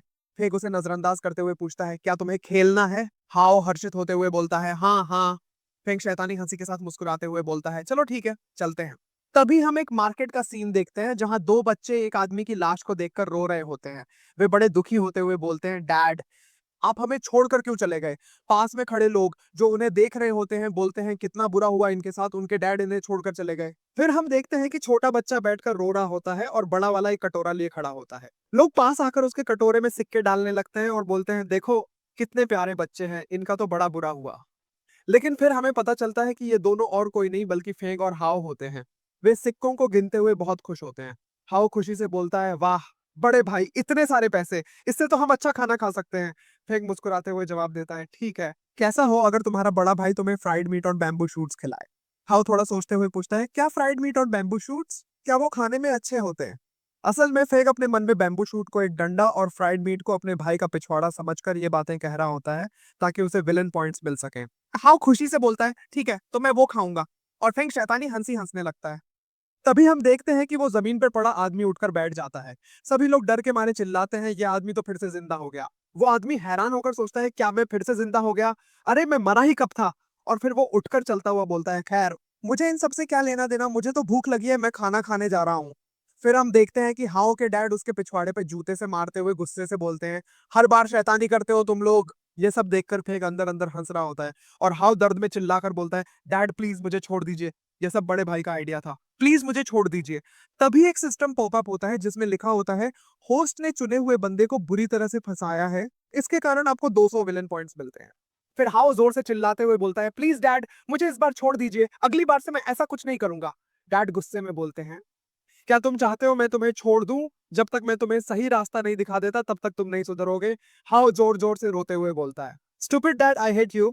फिर फेक मुस्कुराते हुए हाउ के आंसू पोंछते हुए बोलता है, चुप हो जाओ मेरे भाई। और हाउ खुश होते हुए बोलता है, मेरा भाई कितना अच्छा है। फेंक फिर अपनी शैतानी हंसी के साथ सोचता है, जब तक बच्चों को इस तरह से मारना नहीं पड़ता तब तक उनका बचपना नहीं जाता। उसके बाद हम देखते हैं कि छोटा भाई दर्द से तड़पते हुए अपना लाल हुआ पिछवाड़ा पकड़े जमीन पर लेटा होता है। उसकी तकलीफ साफ नजर आ रही है। फेंग पास बैठकर एक बोतल से क्रीम निकालता है और बड़े ध्यान से छोटे के पिछवाड़े पर लगाता है। मन ही मन फेंग सोचता है, इसका पिछवाड़ा तो पूरा लाल हो चुका है, जल्दी ठीक करना होगा, क्योंकि मेरी सारी जिंदगी की खुशियां तो बस इस लाल पिछवाड़े पे ही अटकी हुई हैं। तभी छोटा भाई दर्द भरे लेकिन मासूम से चेहरे के साथ बोलता है, बड़े भाई आप मेरा कितना ख्याल रखते हो, आप कितने अच्छे हो। फेंक उसके सिर पर प्यार से हाथ फेरते हुए मुस्कुराता है और बोलता है, हाँ हाँ यही तो बड़े भाई का काम होता है। लेकिन अंदर से वो एक चालबाज हंसी दबाते हुए सोचता है, आखिरकार तुम हवन के चुने हुए जो हो, इसलिए तुम्हारी खातिरदारी कर रहा हूँ और इसी से मुझे विलन पॉइंट्स भी मिलेंगे। तभी छोटा भाई नाराजगी से मुंह बनाते हुए बोलता है, और एक तरफ मेरे स्टूपिड डैड है, हर छोटी छोटी बात पर मुझे मारते रहते हैं। फेंक धीरे से उसकी तरफ झुकता है और गंभीर आवाज में बोलता है, मेरे पास एक प्लान है, अगर तुम बदला लेना चाहते हो तो क्या तुम सुनना चाहोगे? छोटा भाई उत्साहित होकर बोलता है, हाँ हाँ बताओ क्या है। फेंक थोड़ी देर तक सोचते हुए बोलता है, आखिरकार वो हमारे डैड हैं, क्या हमें ऐसा करना चाहिए? लेकिन छोटा भाई फटाक से जवाब देता है, बड़े भाई आप फिक्र मत करो, जो भी करना है बताओ, मैं आपका नाम किसी से नहीं लूंगा। फेंक गहरी सांस लेकर बोलता है, मेरा मतलब वो नहीं था। खैर अगर तुम जानना ही चाहते हो तो सुनो। मन ही मन हंसते हुए सोचता है, यही तो मैं चाहता था। उसके बाद हमें फेंक की अधूरी बात सुनाई देती है जिसमें वो बोलता है, डैड ने कुछ पैसे कहीं छुपा कर रखे हैं, अगर मॉम को इस बारे में पता चल गया तो। छोटा भाई पूरा प्लान समझने के बाद बोलता है, ठीक है मैं समझ गया, मैं अभी जाता हूँ। अगले सीन में हम देखते हैं कि किसी जगह पर खजाना जमीन से खोदकर निकाला जा चुका है और मॉम गुस्से में तमतमाई हुई डैड पे चिल्ला रही है, बहुत अच्छे, तुमने मेरे पीठ पीछे पैसे छुपाना भी सीख लिया है। अगर आज मेरा बच्चा हाउ मुझे इस बारे में नहीं बताता तो पता नहीं तुम कितने दिनों तक ये छुपा कर रखते। डैड हैरान रह जाते हैं। वो सोचते हैं क्या हाउ ने ये सब बताया, और फिर गुस्से से सोचते हैं उस हरामजादे को मैं अभी बताता हूँ। लगता है पिछली बार उसकी कम सुताई की थी। अगले ही पल हमें डैड नजर आते हैं जो हाथ में झाड़ू लिए हाव के पीछे दौड़ रहे हैं और चिल्ला रहे हैं, रुक जा हरामजादे, आज मैं तुझे नहीं छोड़ूंगा। हाव डर के मारे भागते भागते फेंग के पास पहुंच जाता है और हाफते हुए बोलता है, बड़े भाई मुझे बचाओ। फेंग उसे हैरानी से देखते हुए बोलता है, मेरे भाई क्या हुआ, तुम ठीक हो और तुम भाग क्यों रहे हो। तभी पीछे से डैड आकर हाव को पकड़ते हैं और गुस्से से खींचते हुए बोलते हैं, तेरी इतनी हिम्मत, आज मैं तुझे नहीं छोड़ने वाला, तुझे सबक सिखाकर ही दम लूंगा। और फिर झाड़ू का डंडा उठाकर हाव के लाल हो चुके पिछवाड़े पे जोर जोर से मारने लगते हैं। ये सब देखकर फेंग मन ही मन हंसते हुए सोचता है, मेरे प्यारे भाई मुझे माफ करना, लेकिन इसके लिए मैं मजबूर हूँ। तभी एक सिस्टम पॉपअप आता है जिस पे लिखा होता है, होस्ट ने हवन के चुने हुए को फंसा दिया है, आपको 200 विलन पॉइंट्स मिलते हैं। उसके बाद सीन शिफ्ट होता है जहां फेंग के मॉम और डैड मजे कर रहे होते हैं। माहौल में एक रोमांटिक और हल्की हंसी की खनक होती है जब मॉम धीरे से प्यार भरी आवाज में बोलती है, ओ माय डार्लिंग प्लीज धीरे धीरे। तभी हम देखते हैं कि दोनों भाई एक कोने में खड़े होकर ये सब देख रहे होते हैं। छोटा भाई उत्सुकता से बड़े भाई से पूछता है, बड़े भाई डैड मॉम को इस तरह लिटाकर उनके ऊपर क्यों बैठे हैं। फेक हंसी रोकते हुए बड़ी चालाकी से जवाब देता है, वो लोग ट्रेनिंग कर रहे हैं। छोटा भाई शैतानी से मुस्कुराते हुए बोलता है, लगता है डैड ट्रेनिंग करके थक गए हैं। अगर मैं उन्हें अभी डिस्टर्ब कर दूं तो उनके पास मुझे मारने की एनर्जी नहीं बचेगी। फेक अपने मन में सोचने लगता है, हाँ इससे मुझे विलन पॉइंट्स तो मिल सकते हैं, लेकिन अगर इसने डैड को इंटरप्ट किया तो पता नहीं डैड इसके साथ क्या करेंगे। वो इतना खोया हुआ होता है कि तभी छोटा भाई बोलता है, बड़े भाई ने कुछ नहीं कहा, इसका मतलब है कि ये उनकी तरफ से ओके है। और फिर फेंग की आंखों के सामने जैसे बिजली कौंधती है। वो हैरान होकर देखता है कि उसका छोटा भाई वहां से गायब हो चुका है। वो अपने मन में डरते हुए सोचता है, अब पता नहीं इस बच्चे का क्या होगा। तभी एक जोर की चीख सुनाई देती है, डैड। इस आवाज से डैड के रोंगटे खड़े हो जाते हैं और घबराहट में उनका पूरा मूड खराब हो जाता है। ये सब देखकर फेंग खुद से बुदबुदाता है, अब सब खत्म हो गया, अब इसे कोई नहीं बचा सकता। उसके बाद स्क्रीन पर कई नोटिफिकेशन पॉपअप होते हैं जिनमें हर एक पर लिखा होता है, हवन द्वारा चुने गए की बुरी तरह पिटाई हुई है, और इसी वजह से फेंग को विलन पॉइंट्स मिलते हैं। फेंग एक गहरी सांस लेते हुए अपनी पावर को एक्टिवेट करता है और वहां से बाहर निकल आता है। जाते जाते अपने मन में बोलता है, मुझे नहीं पता था कि ये इतना बेवकूफ है। जब तक इसकी इसी तरह पिटाई नहीं होगी ये नहीं सुधरेगा। आखिरकार ये मुझे तो इसमें फंसाने वाला नहीं है, क्योंकि मुझे इतना पसंद करता है। आधे महीने बाद का सीन हमें दिखाया जाता है। फेंग किसी शांत जगह पर बैठा सोच रहा है, जब से मेरे छोटे भाई ने डैड की उस ट्रेनिंग को इंटरप्ट किया है, तब से उसका पिछवाड़ा ठीक नहीं हुआ। मुझे आधा महीना हो गया है बिना किसी नए विलन पॉइंट्स के। अब मैं और कैसे पॉइंट्स अर्न करूं। तभी उसकी नजर आसमान में उड़ती हुई किसी चीज पर जाती है। वो हैरानी से देखता है और बड़बड़ाता है, ये क्या है। फिर हम देखते हैं कि एक बड़ा सा जानवर चैन से बंधा हुआ एक घोड़ा गाड़ी को खींच रहा होता है। उस गाड़ी पर एक आदमी तलवार लिए बैठा होता है और पीछे बहुत सारे लोग चल रहे होते हैं। फेंग को जैसे ही ये नजारा समझ आता है वो मन ही मन बुदबुदाता है, ये तो त्यानसिन सिटी की लिन फैमिली है, ये लोग यहाँ क्या कर रहे हैं। तभी एक सिस्टम पॉपअप होता है जिस पे लिखा होता है, एक एपिक लेवल का हवन द्वारा चुना गया बंदा डिटेक्ट हुआ है। ये देखकर फेंग की आंखें चमक उठती हैं और वो खुशी से बोलता है, आखिरकार जब भी मुझे कुछ चाहिए होता है तभी कोई मिरेकल हो जाता है। देखो, मेरे लिए एक हवन का चुना हुआ बंदा खुद मेरे पास चला आ रहा है। उसके बाद हमें तियानसिन सिटी से एक फ्लैशबैक दिखाया जाता है। वहां का माहौल गर्म है और सख्ती से भरा हुआ। लिन फैमिली का हेड कुछ सोचते हुए बोलता है, क्या किन फैमिली ने अचानक दो शानदार बच्चों को जन्म दिया है। और फिर धीरे से पीछे मुड़कर अपनी बेटी की तरफ देखता है जो जोश के साथ ट्रेनिंग कर रही होती है। उसकी आंखों में अजीब सी चमक होती है, एक आत्मविश्वास की झलक। फिर हम देखते हैं कि उसकी बेटी पावर को एक्टिवेट करती है और पूरी ताकत से एक पंच सामने वाले पेड़ पे मारती है। कुछ पत्ते झड़ते हैं, हवा में गिरते हैं। वो स्टाइल में खड़ी होकर अपने पास खड़े आदमी की तरफ देखती है और गर्व से पूछती है, तो बताओ कैसा था ये। वो आदमी झट से बोल पड़ता है, आप तो कमाल की हो, आपके पास तो गजब का टैलेंट है। उसकी झूठी तारीफों की झड़ी लग जाती है। ये सुनकर उसके डैड शर्माते हुए हल्का सा मुस्कुराते हैं, लेकिन मन में कुछ और ही चल रहा होता है। वो सिर थोड़ा सा घुमाते हैं और अपने आप में बड़बड़ाते हैं, क्या होगा इसका। तभी उसकी बेटी सामने आ जाती है और गंभीरता से पूछती है, डैड आप परेशान क्यों लग रहे हैं। उसकी बात सुनकर डैड थोड़ा घबराए हुए जवाब देते हैं, नहीं बेटा, मैंने आज शायद ज्यादा खाना खा लिया है। फिर उसकी तरफ स्नेह से देखते हुए उसके सर पे हाथ फेरते हैं और एक गहरी सांस लेते हुए बोलते हैं, जिन, मैंने सुना है कि किन फैमिली का बड़ा बेटा बहुत होशियार और टैलेंटेड है। उसने कम उम्र में सारे रिकॉर्ड तोड़ दिए हैं।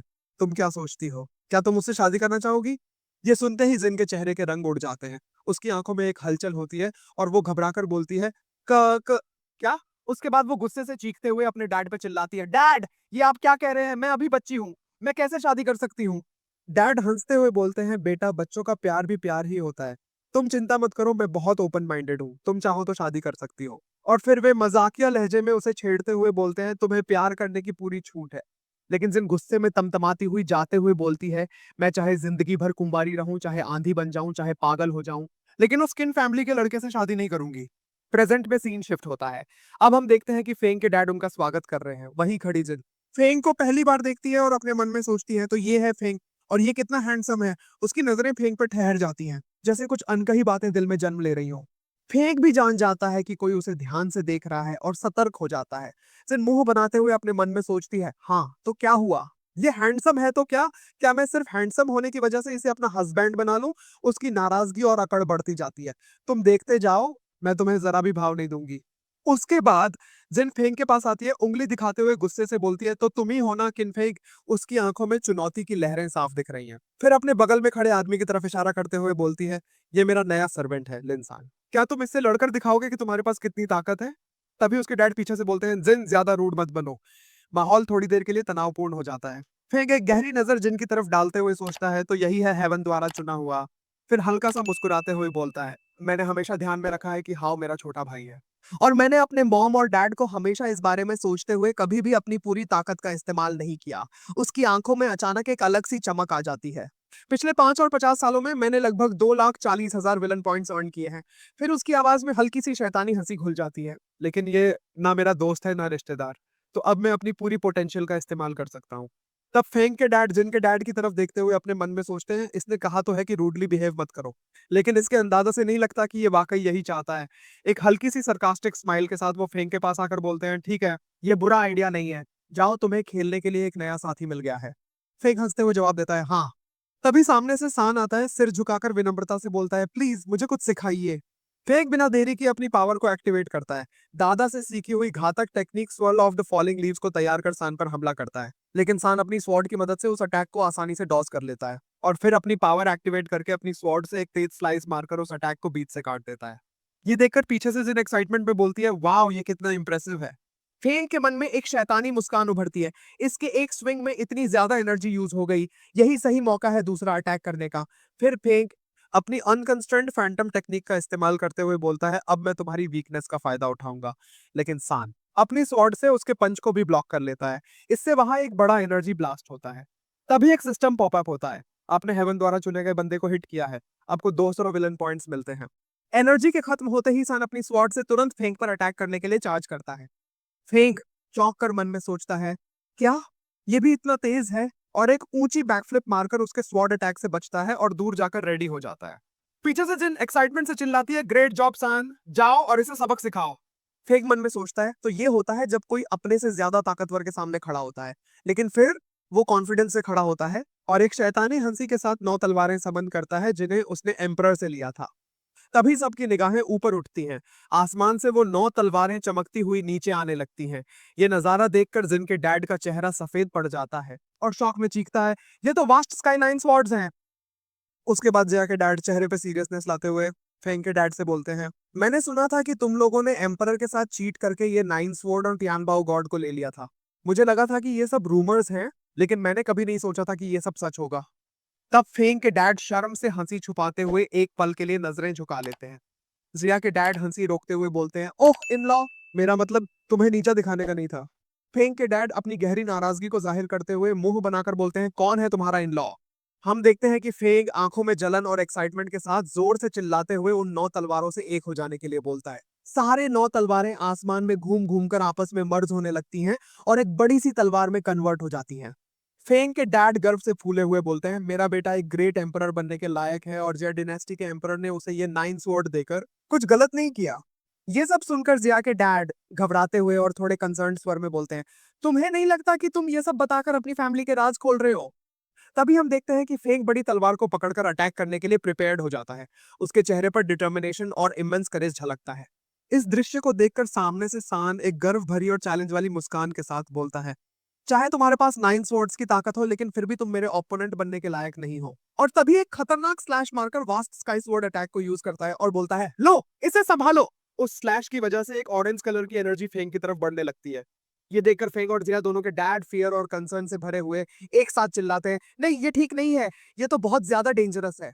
फेंग के डैड दिल में फियर और डाउट के बादल मंडराते हुए मन में सोचते हैं, वास्ट स्काई स्वॉर्ड अटैक और वास्ट स्काई नाइन स्वॉर्ड्स दोनों को वास्ट स्काई स्वॉर्ड गॉड ने ही बनाया है और यहाँ तो दोनों ही आमने सामने हैं, लेकिन ये एक दूसरे को कैसे हैंडल करेंगे।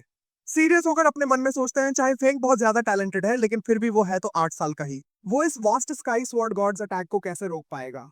फेंग की तरफ तेजी से भागते हुए चिल्लाते हैं, मेरे बेटे मैं तुम्हारी हेल्प के लिए आ रहा हूं, तुम डरो मत। तभी फेंग अपनी आंखों में कॉन्फिडेंस और चेहरे पर करेज के भाव लाते हुए अपने हाथ से इशारा करते हुए बोलता है, रुक जाइए डैड, आपको इस बीच में आने की कोई जरूरत नहीं है। ये सुनकर फेंग के डैड का चेहरा उदास हो जाता है और वो वापस उसी जगह पर जाकर जिया के डैड से बोलते हैं, लगता है मेरा बेटा मुझे उतना ही पसंद नहीं करता। फिर फेंग अपनी तलवार में अपनी पावर को एक्टिवेट करता है और the haven slaying sword technique का इस्तेमाल करके एक जबरदस्त फ्लैश मारता है। उसका फ्लैश जाकर सामने से आ रही फ्लैश से जाकर टकरा जाता है, जिससे एक बड़ा सा ब्लास्ट होता है। उस ब्लास्ट के इम्पैक्ट वेव की वजह से सबका मुंह खुला रह जाता है और जाके डैड हक्के बक्के रहकर बोलते हैं, ये कौन सा मूव था, लेकिन उनकी आवाज इम्पैक्ट की वजह से ठीक से सुनाई नहीं देती। फिर हम देखते हैं कि उस ब्लास्ट का इम्पैक्ट इतना तेज होता है कि जिया और फेंग का छोटा भाई हवा में उड़ने लगते हैं। वो दोनों अपने अपने डैड को पकड़ लेते हैं और चिल्लाते हैं, डैड डैड। ब्लास्ट के खत्म होने के बाद सान हैरानी और अविश्वास से भरी नजरों से बोलता है, क्या तुमने सचमुच मेरे अटैक को रोक लिया, लेकिन ये तो इम्पॉसिबल है। तभी हम देखते हैं कि सान की तलवार में बहुत सारे क्रैक आ जाते हैं और वो चटकने लगती है, जैसे उसमें बर्दाश्त करने की कोई ताकत ही नहीं बची हो। उसकी तलवार पूरी तरह से टूटकर टुकड़ों में बिखर जाती है। सान का चेहरा घबराहट और आश्चर्य से भर जाता है और उसकी आवाज में डर झलकता है। क्या ये कैसे हो सकता है, जैसे वो ये मान ही नहीं पा रहा हो कि उसकी तलवार एक पल में खत्म हो गई। तभी सिस्टम का मैसेज स्क्रीन पर चमकता है, कांग्रेचुलेशन, आपने हवन द्वारा चुने गए के हथियार को बर्बाद कर दिया है। आपको मिलते हैं 1 लाख विलन पॉइंट्स। फेंग की आंखों में एक शैतानी चमक आ जाती है। वो आगे बढ़ते हुए एक गहरी हंसी हंसते हुए बोलता है, तो क्या हुआ, तुम डर गए। उसके शब्द जैसे चुभने वाली छुरियां हो और उसके मन में अंधेरे विचार आते हैं, अगर उसकी तलवार तोड़ने से इतने पॉइंट्स मिले हैं तो अब अगर मैं इसकी बॉडी पे वॉर करूंगा तो कितने पॉइंट्स मिलेंगे। फिर तेजी से सान के सामने आकर एक खतरनाक मुस्कान के साथ बोलता है, तो ठीक है, अब तुम इसे संभालो। और अपनी तलवार से सान के कंधे पर तेजी से एक कट लगा देता है। सान की दर्द में सिकुड़ी हुई चेहरा और चीख उसकी परेशानी को दर्शाते हैं। फिर फेंक उसके चेहरे, पैर और पीठ पर वार करता है। हर कट के साथ सिस्टम का पॉपअप आता है, कांग्रेचुलेशन, आपने हवन द्वारा चुने गए को हर्ट किया है। आपको 500 विलन पॉइंट्स मिले हैं। लेकिन तभी उसके डैड, जो अब तक चुपचाप खड़े थे, अचानक पीछे से उसे पकड़ लेते हैं। उनका चेहरा कुछ तंग और गंभीर होता है, बहुत हुआ बेटा, तुमने बहुत खेल लिया और ऐसे खेल में सामने वाले को चोट पहुंचाना ठीक नहीं है। फेंग इस रुकावट से गुस्से में आ जाता है। वो चिढ़ते हुए बड़बड़ाता है, शिट, आपने मुझे क्यों पकड़ लिया, मुझे तो इतने सारे विलन पॉइंट्स मिल रहे थे। उसकी आवाज में निराशा और गुस्सा होता है, जैसे वो पूरी तरह से रुकने को तैयार नहीं था। तभी वहां जिया के डैड भी आ जाते हैं। उनका चेहरा भी कुछ उतार पर होता है और वे बोलते हैं, हाँ हाँ भाई किन, ठीक बोल रहे हैं। उनका मन कुछ और ही सोच रहा होता है, जल्दी से इसको यहाँ से लेकर जाओ, इसमें बिल्कुल भी मैनर्स नहीं है, नहीं तो ये मेरे सान को जान से मार डालेगा और इसके पास ऐसा टैलेंट है जो किसी के पास नहीं। वे फिर फेंक के डैड से बोलते हैं, भाई किन, चलिए हम बैठकर बात करते हैं। फेंक के डैड हल्का मुस्कुराते हुए जवाब देते हैं, हाँ ठीक है, चलो चलते हैं। और दोनों आपस में बात करते हुए आगे बढ़ जाते हैं, लेकिन एक दूसरे को जाने की इजाजत देते हुए हंसते हुए बोलते हैं, भाई आप चलिए। फिर फेंक के डैड आगे बढ़ते हुए बोलते हैं, नहीं नहीं, पहले आप। जिया, जो अब तक चुप खड़ी थी, धीरे धीरे फेंक के पास आती है। वो चहकते हुए बोलती है, तुम तो सचमुच काफी ज्यादा स्ट्रांग हो। उसकी आवाज में एक हल्का सा आभार और प्रभावित होने का एहसास था। फेंक एक हल्की मुस्कान के साथ बोलता है, हाँ मुझे पता है। लेकिन उसकी निगाहें अब भी सान पर अड़ी रहती हैं, जैसे सान के पीछे कुछ और देखने का कोई मतलब नहीं हो। उसकी आंखों में एक क्रूरता और जीतने की हवस थी। जिया फिर धीरे से अपना नाम बताती है, मेरा नाम जिया है। लेकिन फेंक तो जैसे सुन ही नहीं रहा था, उसकी आंखें बस सान पर टिकी थी। उसे जैसे जिया की मौजूदगी का कोई एहसास नहीं था। फेंक एक उंगली सान की दिशा में इशारा करके जिया से पूछता है, क्या तुम इसे मेरे साथ और खेलने दे सकती हो। उसकी आवाज में नासमझी और लापरवाही साफ झलकती है। जिया का चेहरा गुस्से से लाल हो जाता है और वो अपने मन में सोचती है, मैं तो तुम्हें अपना हस्बैंड बनाने के लिए पूछ रही थी, लेकिन तुम तो बस मेरे फैमिली सर्वेंट के साथ खेलना चाहते हो। गुस्से से मुंह फेरते हुए वो वहां से तेजी से चली जाती है। फेंक उसे जाते हुए देखता है और सोचता है, अब इसको क्या हो गया। उसकी आंखों में उलझन और न समझ पाने की भावना थी। उसके बाद हम जिया और उसके डैड को गेस्ट रूम में बैठे हुए देखते हैं, जहां पे जिया गुस्से से अपने डैड से बोलती है, डैड, आपने मेरी सगाई किन फैमिली के छोटे बेटे के साथ क्यों कर दी। उसकी आवाज में गुस्सा और हताशा झलकती है, जैसे वो अपनी असहमति से पूरी तरह परेशान हो। तब उसके डैड बोलते हैं, क्योंकि तुमने ही तो कहा था कि तुम बड़े बेटे से शादी नहीं करोगी। ये सुनकर जिया के सारे सपने चकनाचूर हो जाते हैं, जैसे उसके अंदर की सारी उम्मीदें टूट कर गिर गई हों, और चिल्लाते हुए बोलती है, नहीं, मैंने ऐसा कुछ नहीं कहा था। उसकी आवाज में गुस्सा और आत्मसंकोच का मिश्रण होता है। फिर कुछ पल के लिए शांत होकर बोलती है, और वैसे भी मैं छोटे बेटे से 2 साल बड़ी हूँ। ये सुनकर सभी लोग हंसेंगे नहीं हम पर? तब उसके डैड हंसते हुए बोलते हैं, नहीं नहीं बेटा, कोई नहीं हंसेगा।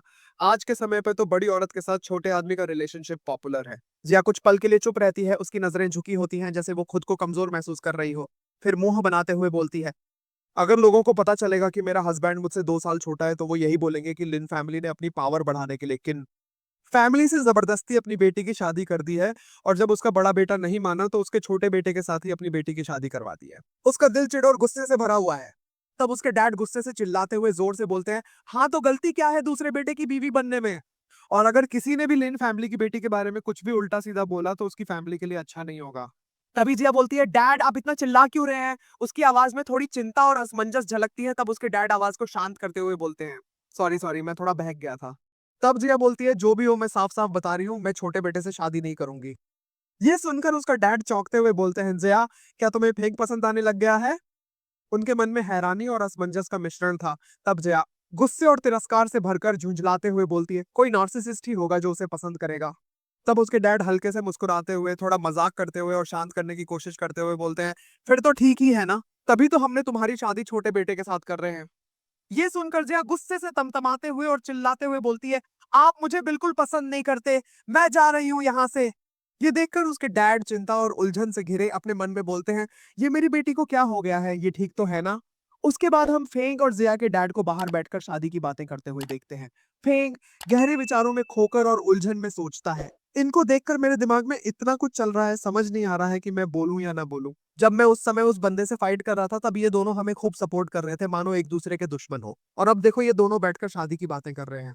फिर कुछ पल शांत होते हुए अपने मन में सोचता है, खैर छोड़ो, मैं इन सब चीजों में नहीं पढ़ूं तो ही मेरे लिए अच्छा है। और सान की तरफ देखते हुए अपने मन में खुश होकर बोलता है, क्योंकि मेरे पास ये जो है यही मेरे लिए काफी है। सान टेंस होकर इधर उधर देखता है जैसे कि कोई उसे घूर रहा हो। उधर जिया एकदम पागलों की तरह फूल की पत्तियां नोच रही है। He love me, he love me not, बिल्कुल फिल्मी स्टाइल में दिल में लड्डू फूट रहे हैं जैसे। और जब आखिरी पत्ती पर ही लव मी नॉट आता है तो एकदम भड़क जाती है, मुंह लाल टमाटर जैसा हो जाता है, चिल्लाती है, क्या बकचोदी है ये, एकदम झूठा फूल है। और वहां से भाग लेती है बिल्कुल गरम मसाला बनी हुई। फिर अचानक फेंक को देखती है और एकदम से खिल जाती है जैसे लॉटरी लग गई हो। अरे वाह, फेंक भी यही है। उसकी आवाज में ऐसी खुशी जैसे दिवाली आ गई हो। फेंक अपने डैड से मक्कारी में बोल रहा है, डैड मैं सान के साथ बाहर जाऊंगा। दिमाग में कुछ और ही चल रहा है उसके। जिया का पारा फिर चढ़ता है, सान के पास जाकर एकदम चिढ़कर बोलती है, अरे सान तुम कहाँ जा रहे हो, मुझे क्यों नहीं बताया? बिल्कुल बच्चों जैसी जिद। दोनों के डैड आपस में आंख मारते हैं, मौका अच्छा है, जैसे कोई धांसू प्लान बना लिया हो। मार्केट में तो और मजा आ जाता है। फेंक का दिमाग फुल स्पीड से चल रहा है, अरे वाह, ये तो हवन का चेला है, जो भी उठाएगा माल टॉप का होगा, मैं पहले झटक लूंगा। और फिर शुरू हो जाता है गेम। सान जैसे ही कुछ उठाने वाला होता है, फेंक पहले ही झपट लेता है एकदम हीरो स्टाइल में। ये मेरा नोटिफिकेशन आता है, आपने हवन के माल को चुरा लिया, 300 विलन पॉइंट्स मिले आपको। और इसी तरह जब भी सान कोई सामान उठाने वाला होता है तभी फेंक उसे पहले ही उठाकर खरीद लेता है। और वहां पड़ी एक आखिरी बोतल को भी उठाकर बोलता है कि ये भी मैं खरीद रहा हूँ। और एक और स्क्रीन पॉपअप होता है जिस पर वही लिखा होता है। इसकी वजह से उसको 300 पॉइंट मिलते हैं। तब वह दोनों वहां से जा रहे होते हैं और सान अपने मन में सोचता है, ये लड़का कितना अजीब है। जया फिर से एंट्री मारती है फेंक से चिपकते हुए, फेंक चलो ना घूमने। उसकी आवाज में मिठास टपक रही है, लेकिन फेंक एकदम कड़क होकर उसे धक्का देता है, हट बे, रास्ता रोक रखा है। जया पहले तो एकदम आग बबूला हो जाती है, कितना खटमल है ये, मुझे इग्नोर करने की हिम्मत कैसे हुई? लेकिन फिर एकदम से पिघल जाती है, शर्माते हुए बोलती है, वैसे है तो एकदम मक्खन, दिल आ गया है। फेंक अपने छोटे भाई और सान के साथ बाजार में घूम रहा होता है जब अचानक उसका छोटा भाई और सान किसी चीज पर अटक जाते हैं। फेंक की नजर हटते ही दोनों आपस में लड़ने लगते हैं। तभी फेंक को आवाजें सुनाई देती हैं, अरे मैंने पहले देखा इसे, नहीं मैं पहले आया था यहाँ। दोनों में जबरदस्त बहस छिड़ी हुई थी जैसे कि वो चीज दुनिया की सबसे बड़ी दौलत हो। फेंक तुरंत कूदकर वहां पहुंचता है और बिना वक्त बर्बाद किए उस सामान को उठाकर दुकानदार से सवाल दागता है, भाई साहब ये कितने का है? दुकानदार थोड़ा मुस्कुराते हुए जवाब देता है, वैसे तो इसका रेट 1000 स्पिरिट स्टोन है, लेकिन क्योंकि आप यंग मास्टर हो, आपके लिए मैं इसे 888 में दे सकता हूँ। फेन के चेहरे पर राहत और खुशी की हल्की मुस्कान आ जाती है। पैसों की पोटली देते हुए वो फटाफट बोलता है, ले लो भाई, ये मैं ले रहा हूँ। अंदर से उसका दिल उछल रहा था जैसे उसने बाजी मार ली हो। वो खुद से मन ही मन बोलता है, अगर हवन के ये दो चुने हुए लोग इसके लिए भिड़ रहे हैं तो इसमें जरूर कुछ बड़ा खेल छिपा है। पर पीछे से साना धमकता है, थोड़ी परेशान और हड़बड़ाई हुई आवाज में बोलता है, अरे यार, बिना मोल भाव के यही खरीद लोगे? उसकी बातों में छिपी घबराहट साफ झलक रही थी। फेंग हंसते हुए बेफिक्री से बोलता है, मुझे मोल भाव की क्या जरूरत, मेरे पास इतने पैसों हैं कि आराम से खरीद सकता हूँ। तभी अचानक एक चमचमाती स्क्रीन पॉपअप होती है, कांग्रेचुलेशन होस्ट, आपने हवन के चुने हुए की किस्मत खराब कर दी है, आपको एक लकी ड्रॉ मिलता है। फेग उस सामान को गौर से देखता है, पर जितना वो देखता है उतना ही उसका दिल डूबने लगता है। उसके चेहरे पर मायूसी फैलने लगती है, जैसे उसके हाथ कुछ खास नहीं आया। वो खुद से बड़बड़ाता है, भाई ये तो कोई काम की चीज नहीं लग रही मुझे। सामान को वो फिर से उलट पुलट कर देखता है, पहले ऊपर से फिर नीचे से, लेकिन कुछ समझ नहीं आता क्या चीज है ये, कुछ दिख ही नहीं रहा। वो अपने मन में खुद से झुंझलाते हुए बोलता है। तभी उसका छोटा भाई भागते हुए आता है, उत्साहित होकर बोलता है, भैया भैया क्या आप इसे मुझे दे सकते हो। फिर हंसते हुए अपने मन में सोचता है, भाई मुझे तो इसमें कुछ दम नहीं दिख रहा, चलो इसे दे देता हूँ। और फिर सामान को उठाकर बोलता है, ठीक है, मैंने इसे ट्रिपल एट स्पिरिट स्टोन में खरीदा है, लेकिन मैं तुम्हें 800 में दूंगा। बाकी के पैसे तुझे किस्त में चुकाने होंगे, क्या तुम्हें मंजूर है। छोटा भाई उत्साह में उछलते हुए खुशी से जवाब देता है, ठीक है बड़े भाई, मुझे मंजूर है। उसकी आंखों में अपने भाई के लिए सच्ची इज्जत और खुशी झलक रही थी। फिर उसकी पोटली से पैसे गिनते हुए सोचता है, मैं जितना बोला था उतना ही लूंगा, इस छोटे से मासूम को भी कुछ सिखाना चाहिए ना। वो बाकी पैसे और सामान छोटे भाई को देते हुए बोलता है, ले भाई इसे अच्छे से संभालना। छोटा भाई खुश होकर हंसते हुए बोलता है, भैया आप सच में बड़े दिलवाले हो। उसकी आवाज में सच्ची खुशी थी। तभी फिर से एक स्क्रीन पॉपअप होती है, होस्ट ने एक मासूम चुने हुए को धोखा दिया है, आपको 500 विलन पॉइंट्स मिले हैं। फेंग मन ही मन मुस्कुराते हुए बोलता है, मेरे प्यारे छोटे भाई तू तो पूरा भोला है। फेंग की नजर अचानक सान पे पड़ती है, जो पास की एक दुकान पे खड़ा होता है और दुकानदार से सामान के बारे में पूछ रहा होता है, ये कितने का है। फेंग फटाफट वहां पहुंचता है, सांग के कंधे पर हाथ रखता है और दुकानदार से बोलता है, भाई जो कुछ भी तेरे पास है मैं सब खरीदने वाला हूँ। उसकी आवाज में दम था, जिससे सान के चेहरे का रंग उड़ गया। सान घबराते हुए अपने मन में सोचने लगता है, मुझे हमेशा से शक था कि कन फैमिली का यंग मास्टर मुझे अजीब नजरों से देखता है, और ये आज सामने आ गया। यार ये आदमी तो खतरनाक है। फिर अपने मन में सोचते हुए हंसता है, अगर थोड़ा भी और देर कर देता तो ये मौका हाथ से निकल जाता। फेंग और सान दूसरी दुकान की तरफ बढ़ते हैं। सान के दिल में हल्की बेचैनी थी, उसकी नजरें बार बार फेंग पर टिकी हुई थी। इस बंदे का क्या चक्कर है, हर चीज पे कब्जा जमाने का शौक रखता है। सान मन ही मन बुदबुदा रहा था। जैसे ही सान एक सामान की तरफ हाथ बढ़ाता है, फेंग की चमकती हुई आंखें उसे पकड़ लेती हैं। बिना वक्त गंवाए फेंग उसे हल्के से धक्का मारता है और झपट कर सामान उठा लेता है। ये मैं ले रहा हूँ। उसकी आवाज में वो ठसक थी जो किसी को भी चुप करवा दे। सान एक पल के लिए जैसे ठहर सा जाता है, हार मानकर बस खड़ा रह जाता है। भाई ये तो हद ही हो गई। फेंग उसकी ओर देखते हुए चेहरे पर हल्की मुस्कान के साथ चुटकी लेता है, क्या हुआ, अब कुछ नहीं खरीदोगे। सान हल्के से मुस्कुराते हुए लेकिन अंदर से बेचैनी महसूस करते हुए बोलता है, नहीं भाई मुझे एक काम याद आ गया, मैं निकलता हूँ, गुड बाय। और बिना किसी देरी के वो वहां से खिसक जाता है। फेंग उसे जाते हुए देखता है और अपने मन में सोचता है, अभी इसको कौन सा काम हो सकता है। ये सानवी और इसकी मास्टरशिन दोनों ही बड़े अजीब लोग हैं, कुछ तो गड़बड़ है। फिर सीन बदलता है। अगले दिन का सूरज निकलता है और फेंग और शिन एक साथ रास्ते पर चलते दिखाई देते हैं। शिन फेंग से धीमी और मधुर आवाज में कहती है, पता नहीं आज सान को क्या हो गया है, उसकी तबीयत अचानक खराब हो गई, इसलिए वो आज तुम्हारे साथ मार्केट में नहीं आ पाएगा। तो कैसा रहेगा कि आज मैं तुम्हारे साथ चलूं। फेंग थोड़े झुंझलाते हुए उसे नजरअंदाज करता है और बोलता है, कोई बात नहीं, छोड़ दो इस बात को, मुझे बस सान के साथ ही जाना है। उसकी आवाज में साफ झलकता था कि उसे शिन की कंपनी की कोई खास परवाह नहीं है। लेकिन शिन के दिल में तो कुछ और ही चल रहा था। अपने मन में वो सोचती है, अगर मैं इसके साथ चलूं तो इसे दूसरी औरतों से दूर रख पाऊंगी, मेरा चांस बेहतर हो जाएगा। उसकी चाल में एक हल्का सा जोश आ जाता है। तभी फेंग मुड़कर बोलता है, ठीक है अगर ऐसा है तो मैं आज जा रहा हूँ, कल वापस आऊंगा। शिन अपने दिल में खुशी महसूस करती है, चेहरे पर हल्की सी शर्मीली मुस्कान बिखर जाती है, लेकिन वहीं एक कोने में छुपा हुआ सान उनकी पूरी बातचीत सुन रहा था। उसके दिल में खलबली मच रही थी। इसको मेरे साथ ही क्यों जाना है, सान अपने मन में घबराते हुए सोच रहा था। वो पूरे दिन वही छुपा रहता है, सोचता रहता है कि क्या हो रहा है, और उसके दिल में डर बढ़ता जाता है। रात में वो खुद से सवाल करता है, मेरा गोल तो एक हाई क्वालिटी सर्वेंट बनना था, ना कि किसी का गुलाम। अब मैं क्या करूं, ये कन फैमिली का यंग मास्टर तो मेरे पीछे ही पड़ गया है, लेकिन भाई मैं उस टाइप का बंदा नहीं हूँ। सान की बेचैनी बढ़ती जा रही थी, जैसे वो एक जाल में फंसता जा रहा हो जिसका कोई रास्ता नजर नहीं आ रहा था। अगले दिन एक बड़ा बोर्ड तियान सिटी के बीच में लगा हुआ होता है, जिस पर लिखा होता है, तियान सिटी ने ऑफिशियली अलायंस फॉर्मेशन किया है कन फैमिली के साथ। तियान फैमिली की बेटी शिन और कन फैमिली का बेटा हाओ दोनों को खुशी खुशी एक दूसरे का पार्टनर बनाया जाता है। ये खबर पूरे शहर में गूंज रही थी, जैसे किसी बड़े बदलाव की शुरुआत हो। तभी हमें लिन फैमिली का दृश्य दिखता है, जहां लिन भाई अपने आदर्श तरीके से फेंग को अलविदा बोलते हुए बोलते हैं, गुड बाय ब्रदर केन। उनकी आवाज में वो सच्ची मर्दानगी थी जो सालों की दोस्ती और भरोसे की कहानी बयान करती थी। फेंग के डैड भी मुस्कुराते हुए जवाब देते हैं, ब्रदर लेन आप संभल कर जाइएगा। फेंग की नजरें दोनों को देख रही थी और वो अपने मन में सोचता है, मुझे अपनी लाइफ बनाने के लिए पहले तो मेरे पास एक हवन का चुना हुआ था, लेकिन अब तो मैं दो दो चुने हुए बन चुका हूँ। ये तो अब और भी मजेदार होगा। वो अपने आप पर गर्व महसूस कर रहा था, क्योंकि अब उसे लगता था कि उसकी सारी मुश्किलें एक ही झटके में आसान हो चुकी हैं। उसके बाद उसकी नजरें सान पर जाती हैं। सान का चेहरा तुरंत डर से उतर जाता है, जैसे उसे कोई बड़ा खतरा सामने महसूस हुआ हो। फेंग की घूरती हुई नजरें उसे बेचैन कर देती हैं। तभी उसी वक्त शिन बाहर आती है और फेंग को अपनी तरफ देखती हुई मन ही मन सोचती है, यंग मास्टर तो पक्का मुझे ही देख रहे हैं। ये तो मेरे लिए कितनी बड़ी और खुशनुमा बात है। इन सब के बाद हमें दिखाया जाता है फेंग एक मेंशन के अंदर बैठा हुआ है, सिस्टम को घूरते हुए और मन ही मन सोचते हुए, अगर मैं सान के साथ भाग जाऊं तो क्या मस्त होगा ना। यार मैंने तो सिर्फ कुछ दिन में 1.5 लाख विलन पॉइंट्स कमा डाले और ऊपर से एक लकी ड्रॉ भी मिल गया। ओ भाई ये तो कमाल हो गया। फिर वो लकी ड्रॉ का ऑप्शन क्लिक करता है, आंखों में हल्की सी चमक और मुस्कुराते हुए सोचता है, आखिरकार देखता हूँ आज क्या तगड़ा मिलता है। जैसे ही लकी ड्रॉ घूमता है वो रुक जाता है हेवनली ड्रैगन माइटी पे। तभी सिस्टम की आवाज आती है, कांग्रेचुलेशन होस्ट, आपने जीता है गॉड लेवल बौद्ध तकनीक हेवनली ड्रैगन माइटी।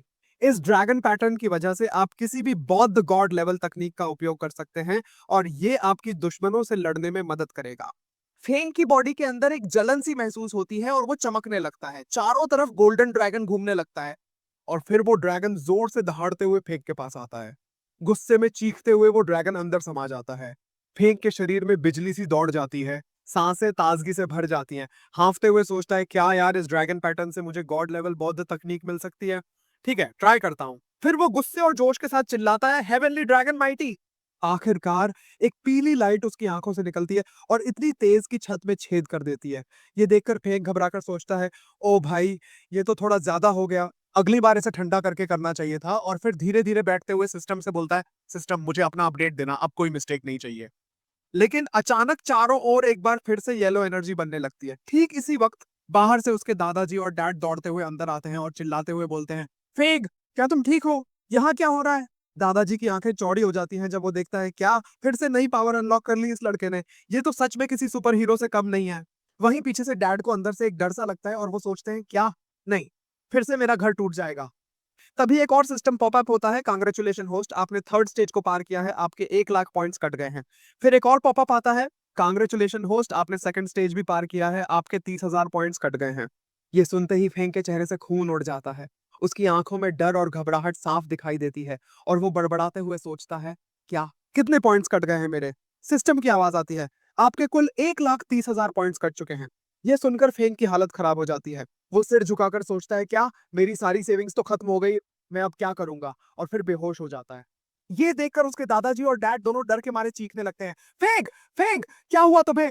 दादाजी बुरी तरह चिल्लाते हुए अपने डैड पर बरसते हैं, अरे मूर्ख तुझे क्या हो गया है, क्या कर रहा है तू, जल्दी से डॉक्टर को बुला।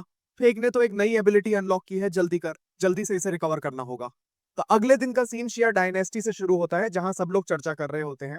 बात हो रही है कि कैन फैमिली और टियान सिटी ने अलायंस बना लिया है और ये दोनों साफ साफ इंपीरियल गवर्नमेंट की परवाह किए बिना अपनी राह पर चल पड़े हैं। एक आदमी चिढ़कर बोलता है, इनको तो सजा मिलनी चाहिए, नहीं तो ये कभी सुधरेंगे नहीं। तभी एक दूसरा आदमी बोलता है, महाराज अभी तक अलायंस पूरी तरह से फॉर्म नहीं हुआ है, हमें अपनी आर्मी भेजनी चाहिए ताकि हम इसे रुकवा सकें।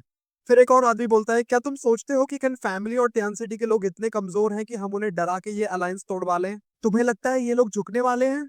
एक आदमी फिर गरजता है, तो क्या हुआ, क्या इसका मतलब ये है कि इंपीरियल गवर्नमेंट चुप बैठकर देखेगी और ये सब पूरी दुनिया में अपनी मनमानी करेंगे। तभी एक और आदमी शांत आवाज में बोलता है, महाराज हमें इसे शांति से हल करना चाहिए, मैं पिछले कुछ सालों में बहुत अजीब घटनाएं देख चुका हूँ, अगर हम लड़ाई में कूदे तो ये सिर्फ हमारी और सबकी मुसीबत बढ़ा सकती है, जितना हो सके इस मुद्दे को कम से कम आकर सुलझाएं।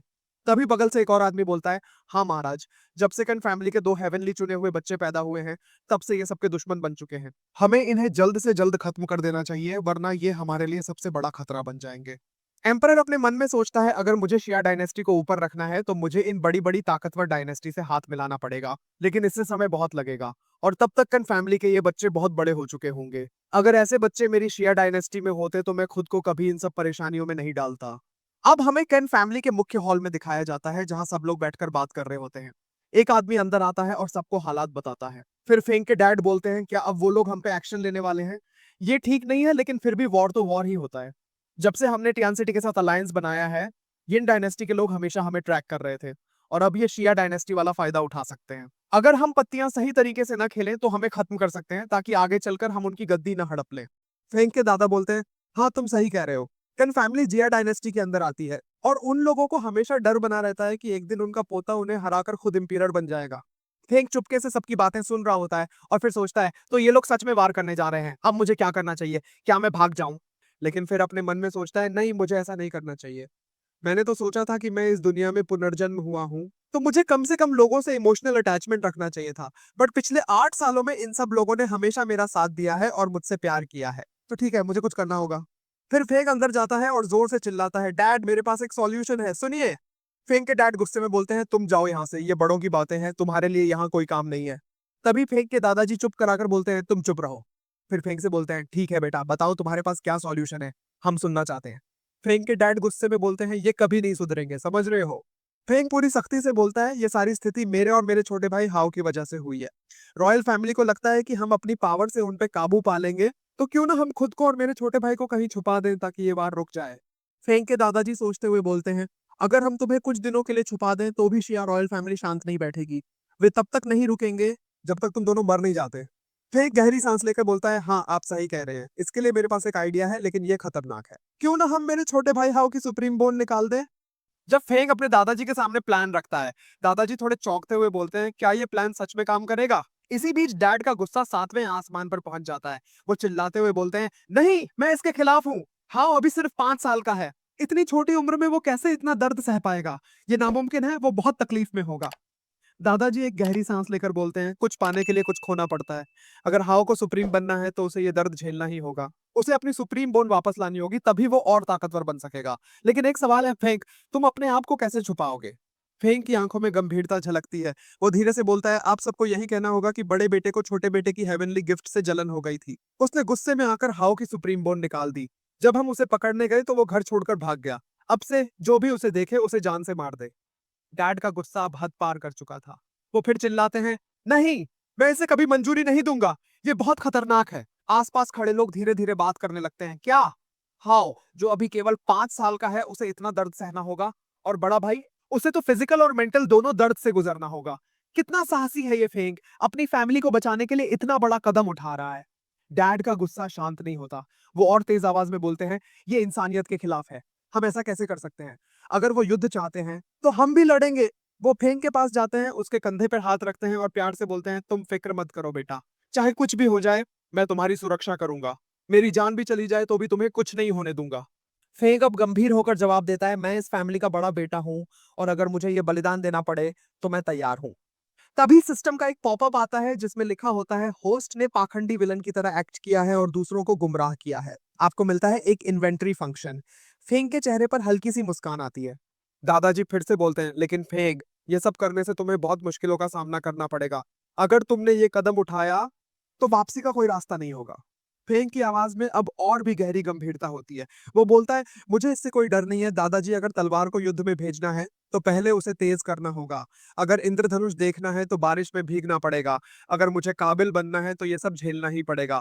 और मन ही मन सोचता है, पिछले 8 साल से मैं यहाँ फंसा हूँ, मुझे हाउ की सुप्रीम बोन निकालने दो ताकि मैं अपना मिशन पूरा कर सकूं और अपनी नई मंजिल की ओर बढ़ सकूं। अब मुझे इस घर में अच्छे बच्चे की तरह नहीं रहना है, मुझे बाहर जाना है और हाँ, खूबसूरत लड़कियों के साथ मजे करना है। दादाजी गंभीर होकर फेंग की ओर देखते हैं और बोलते हैं, ठीक है, हम ऐसा ही करेंगे। लेकिन डैड की आंखों में आंसू भर आते हैं। वो जमीन पे घुटनों के बल बैठकर बोलते हैं, नहीं प्लीज ऐसा मत करिए, जरूर कोई और रास्ता होगा लेकिन ये सही नहीं है। दादाजी दृढ़ता से बोलते हैं, फेंग का प्लान सही है, इससे हमारी कैन फैमिली को कम से कम नुकसान होगा, लेकिन अगर हमने ऐसा नहीं किया और फेंग को खो दिया तो ये हमारी फैमिली के लिए सबसे बुरा होगा। डैड की आंखों में आंसू होते हैं। वो रोते हुए बोलते हैं, लेकिन वो अभी बच्चा है, सिर्फ 8 साल का ही तो है। तभी फेग अपने डैड को कंधे से पकड़कर उठाता है और धीमी आवाज में बोलता है, डैड, आपको घुटनों पर बैठने की जरूरत नहीं है, मैं ठीक हूँ, आप चिंता मत करें, आपका बेटा सही सलामत वापस आएगा। ये बोलते हुए फेग वहां से जाने लगता है, लेकिन डैड रुकने की गुहार लगाते हुए चिल्लाते हैं, फेग रुक जाओ। नहीं, तुम मत जाओ बेटा, मुझे माफ कर दो इस स्थिति के लिए। उनकी आवाज दूर तक गूंजती है पर फेग नहीं रुकता। आसमान में बिजली की गड़गड़ाहट और चमक होती है और अगला सीन एक कमरे में बदलता है जहां हाउ गहरी नींद में सो रहा होता है। दरवाजा धीरे से खुलता है और फेंग कमरे में प्रवेश करता है। हाउ नींद से जागते हुए अपनी आंखें मलता है और सामने अपने बड़े भाई को देखता है। वो मासूमियत से मुस्कुराते हुए बोलता है, बड़े भाई, आप यहाँ इस समय क्या कर रहे हो? हाउ की खुशी उसके चेहरे पर चमक रही होती है, लेकिन उसकी मासूमियत ज्यादा देर तक नहीं रहती। अचानक फेंग बिना कुछ कहे अपना हाथ हाउ के पेट में घुसा देता है। दर्द से हाउ की आंखें चौड़ी हो जाती हैं, लेकिन वो चीख भी नहीं पाता। उसकी सुप्रीम बोन को निकालते हुए फेंग ठंडे स्वर में बोलता है, मैं तुम्हारी सुप्रीम बोन ले रहा हूँ। तभी एक सिस्टम पॉपअप आता है, बधाई हो, होस्ट ने हवन के चुने हुए की सुप्रीम बोन निकाल ली है। आपको मिले हैं कई विलन पॉइंट्स और एक लकी ड्रॉ। साथ ही मिशन पूरा करने पर एक अतिरिक्त रिवॉर्ड भी मिला है, अनराइवल्ड आइज। फेंग की आंखों से नारंगी एनर्जी निकलने लगती है, उसकी पुतलियां बदल जाती हैं। वो 4 पुतलियों के साथ अब और भी ताकतवर हो चुका होता है। तभी उसकी नजर हाओ के पास पड़े सामान पर पड़ती है, जिसमें से एक छोटा स्पिरिट झलकता है। फेंग हंसते हुए सोचता है, तो ये अनराइवल्ड आइज हैं जिनकी वजह से मैं अब ये सब देख पा रहा हूँ। वो उस सामान को उठाने की कोशिश करता है, लेकिन फिर उसे छोड़कर बोलता है, ऐसे मैं तुम्हारे लिए छोड़कर जा रहा हूँ मेरे प्यारे बेवकूफ भाई। फेंग हाओ की तरफ एक आखिरी नजर डालता है और वहां से चला जाता है। छोटा स्पिरिट हैरानी से बोलता है, अरे यार, ये बंदा तो सच में खतरनाक है। उसने तो इसकी सुप्रीम बोन ही निकाल ली। स्पिरिट हाओ के चारों ओर घूमने लगता है, जैसे उसकी ताकत को समझने की कोशिश कर रहा हो। फिर सीन बदलता है। बारिश हो रही है और आंगन के बीचों बीच फेंक घुटनों के बल अपने भाई की सुप्रीम बोन को पकड़े बैठा होता है। उसकी आंखों में गहरा दर्द झलकता है और वो अपना सिर बार बार जमीन पर मार रहा होता है। सामने खड़े उसकी माँ और डैड रोते हुए चिल्लाते हैं, नहीं बेटा, रुक जाओ, ऐसा मत करो। लेकिन फेंक उनकी बातों को अनसुना करता है और अपना सिर फिर से जमीन पर मारता रहता है। थोड़ी देर बाद वो खड़ा होता है, उसके माथे से खून बह रहा होता है। वो धीरे से बोलता है, माँ, डैड, मैं अब जा रहा हूँ। और बिना किसी और शब्द के अपनी क्विक स्किल का इस्तेमाल करते हुए वहां से चला जाता है। माँ रोते हुए बाहर आती है, चिल्लाती है, फेक, रुक जाओ, वापस आ जाओ मेरे बेटे। उसकी चीखें पूरे आंगन में गूंजती हैं, लेकिन फेक जा चुका होता है। माँ की हालत बिगड़ जाती है और वो बेहोश होकर जमीन पर गिर जाती है। डैड जल्दी से भागते हैं, उसकी देखभाल करने लगते हैं। वो घबराए हुए बोलते हैं, क्यों, क्या तुम ठीक हो? दूसरी तरफ फेक अब घर से बाहर निकल चुका होता है। वो एक गहरी सांस लेकर बोलता है, गुड बाय कन फैमिली। तुमने हमेशा मेरा ख्याल रखा, पर अब मुझे अपना रास्ता खुद चुनना है। उसे अपने दादाजी की बात याद आती है, जिन्होंने कहा था, बेटा, जब तुम यहाँ से चले जाओगे तो हम ये खबर फैला देंगे कि तुम्हें जहां भी देखा जाए मार दिया जाए, तो तुम छिपने कहाँ जाओगे? फेंग तब धीरे से जवाब देता है, मैं येनोए डायनेस्टी में चला जाऊंगा छिपने के लिए। और दादाजी की बात याद कर वो खुद से वादा करता है, ठीक है, मैं वादा करता हूँ कि सही सलामत वापस आऊंगा। और फिर एक और सिस्टम पॉपअप होता है जिसमें लिखा होता है, क्या तुम सच में एक हिपोक्रिटिकल विलेन हो? इसके लिए तो तुम्हें इनाम मिलना चाहिए। तुम्हारा इन्वेंटरी स्पेस अब डबल कर दिया गया है। फेंग हल्के से मुस्कुराते हुए बोलता है, क्या तुम्हें ये सब पसंद नहीं? यही तो असली विलन का काम होता है। अगले दिन का सीन बदलता है। एक नौकरानी हाथों में पानी का टब और कपड़ा लिए हाओ के पास आती है।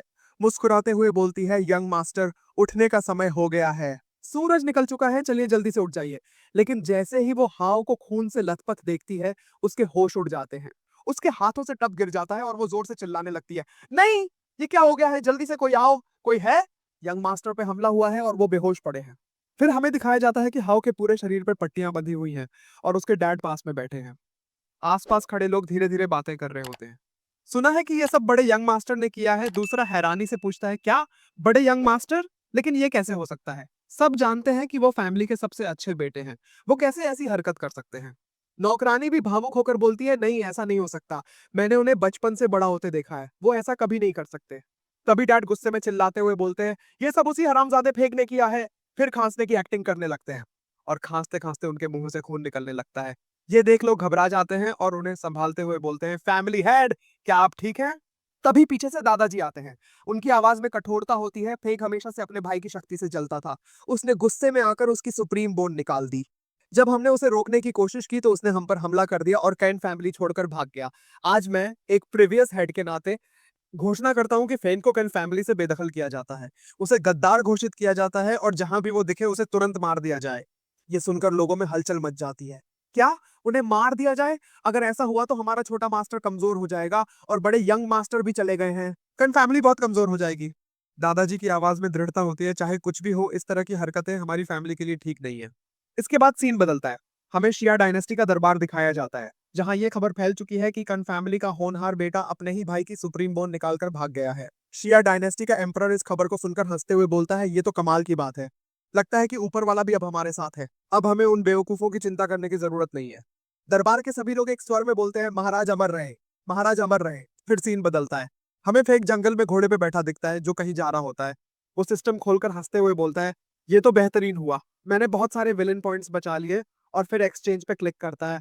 तभी उसके चारों ओर एक शक्तिशाली एनर्जी बनने लगती है, जो उसके अगले कदम का संकेत देती है। अचानक से सिस्टम पॉपअप होता है और स्क्रीन पे लिखा आता है, कांग्रेचुलेशन होस्ट, आपने अपने 1 मिलियन विलन पॉइंट्स एक्सचेंज कर लिए हैं ग्रेट कंप्लीशन कार्ड के लिए। फेग इस पॉपअप को देखता है और खुश होता है। तभी एक और पॉपअप दिखाई देता है, आपने अपना 100% कंप्लीशन कार्ड यूज किया है। The third 3 heavenly Fortune art 100% upgrade हो चुका है। उस बढ़ती हुई एनर्जी को महसूस करते हुए फेंक अपने मन में मुस्कुराता है, वाह, ये तो उम्मीद से भी ज्यादा कमाल का हो गया। तभी उसके कानों में एक तेज आवाज आती है, अरे लड़की, इतना डर क्यों रही हो? बस थोड़ी देर मेरे भाई को अपने साथ खेलने दो, फिर हम तुम्हें जाने देंगे। फेंक गधे पे बैठा था। मुझे लगा था कि ये घोड़ा है, लेकिन ये तो घोड़ा नहीं, गधा निकला। तभी वो अपनी क्विक स्किल का इस्तेमाल करके हवा में उड़ता है और एक पेड़ की टहनी पर जा बैठता है। वहां से वो देखता है कि 3 आदमी एक खूबसूरत लड़की को घेर कर खड़े हैं। उस लड़की की ब्यूटी देखकर फेंक के मन में अरमान जागने लगते हैं। वो खुद से बुदबुदाता है, यार ये तो कमाल की खूबसूरत है, लगता है मुझे इससे प्यार हो गया है। फिर वो सोचता है, जब से मैं इस दुनिया में आया हूँ 8 साल हो गए हैं, लेकिन ऐसी सुंदर लड़की से सामना नहीं हुआ। खैर, अब मौका है ध्यान देने का। तभी उनमें से एक आदमी उस लड़की पे हमला करने के लिए आगे बढ़ता है। फेक अपने मन में प्लान बनाता है, मैं हीरो की तरह जाऊंगा, उसे बचा लूंगा और फिर उसका दिल जीत लूंगा, चलो वक्त आ गया है। और वो पेड़ से कूदने ही वाला होता है कि तभी उसे नीचे से एक तेज पीली एनर्जी दिखाई देती है जो उस लड़की की ओर बढ़ती है। फेक देखता है कि एक गंजे आदमी के सिर पर जोर से लात पड़ती है और वो दूर जाकर मुंह के बल गिरता है। फेक हवा में ही चौंक जाता है, ये कौन है? तब उसे सांड दिखाई देता है जो ना जाने कहां से अचानक प्रकट हो गया था।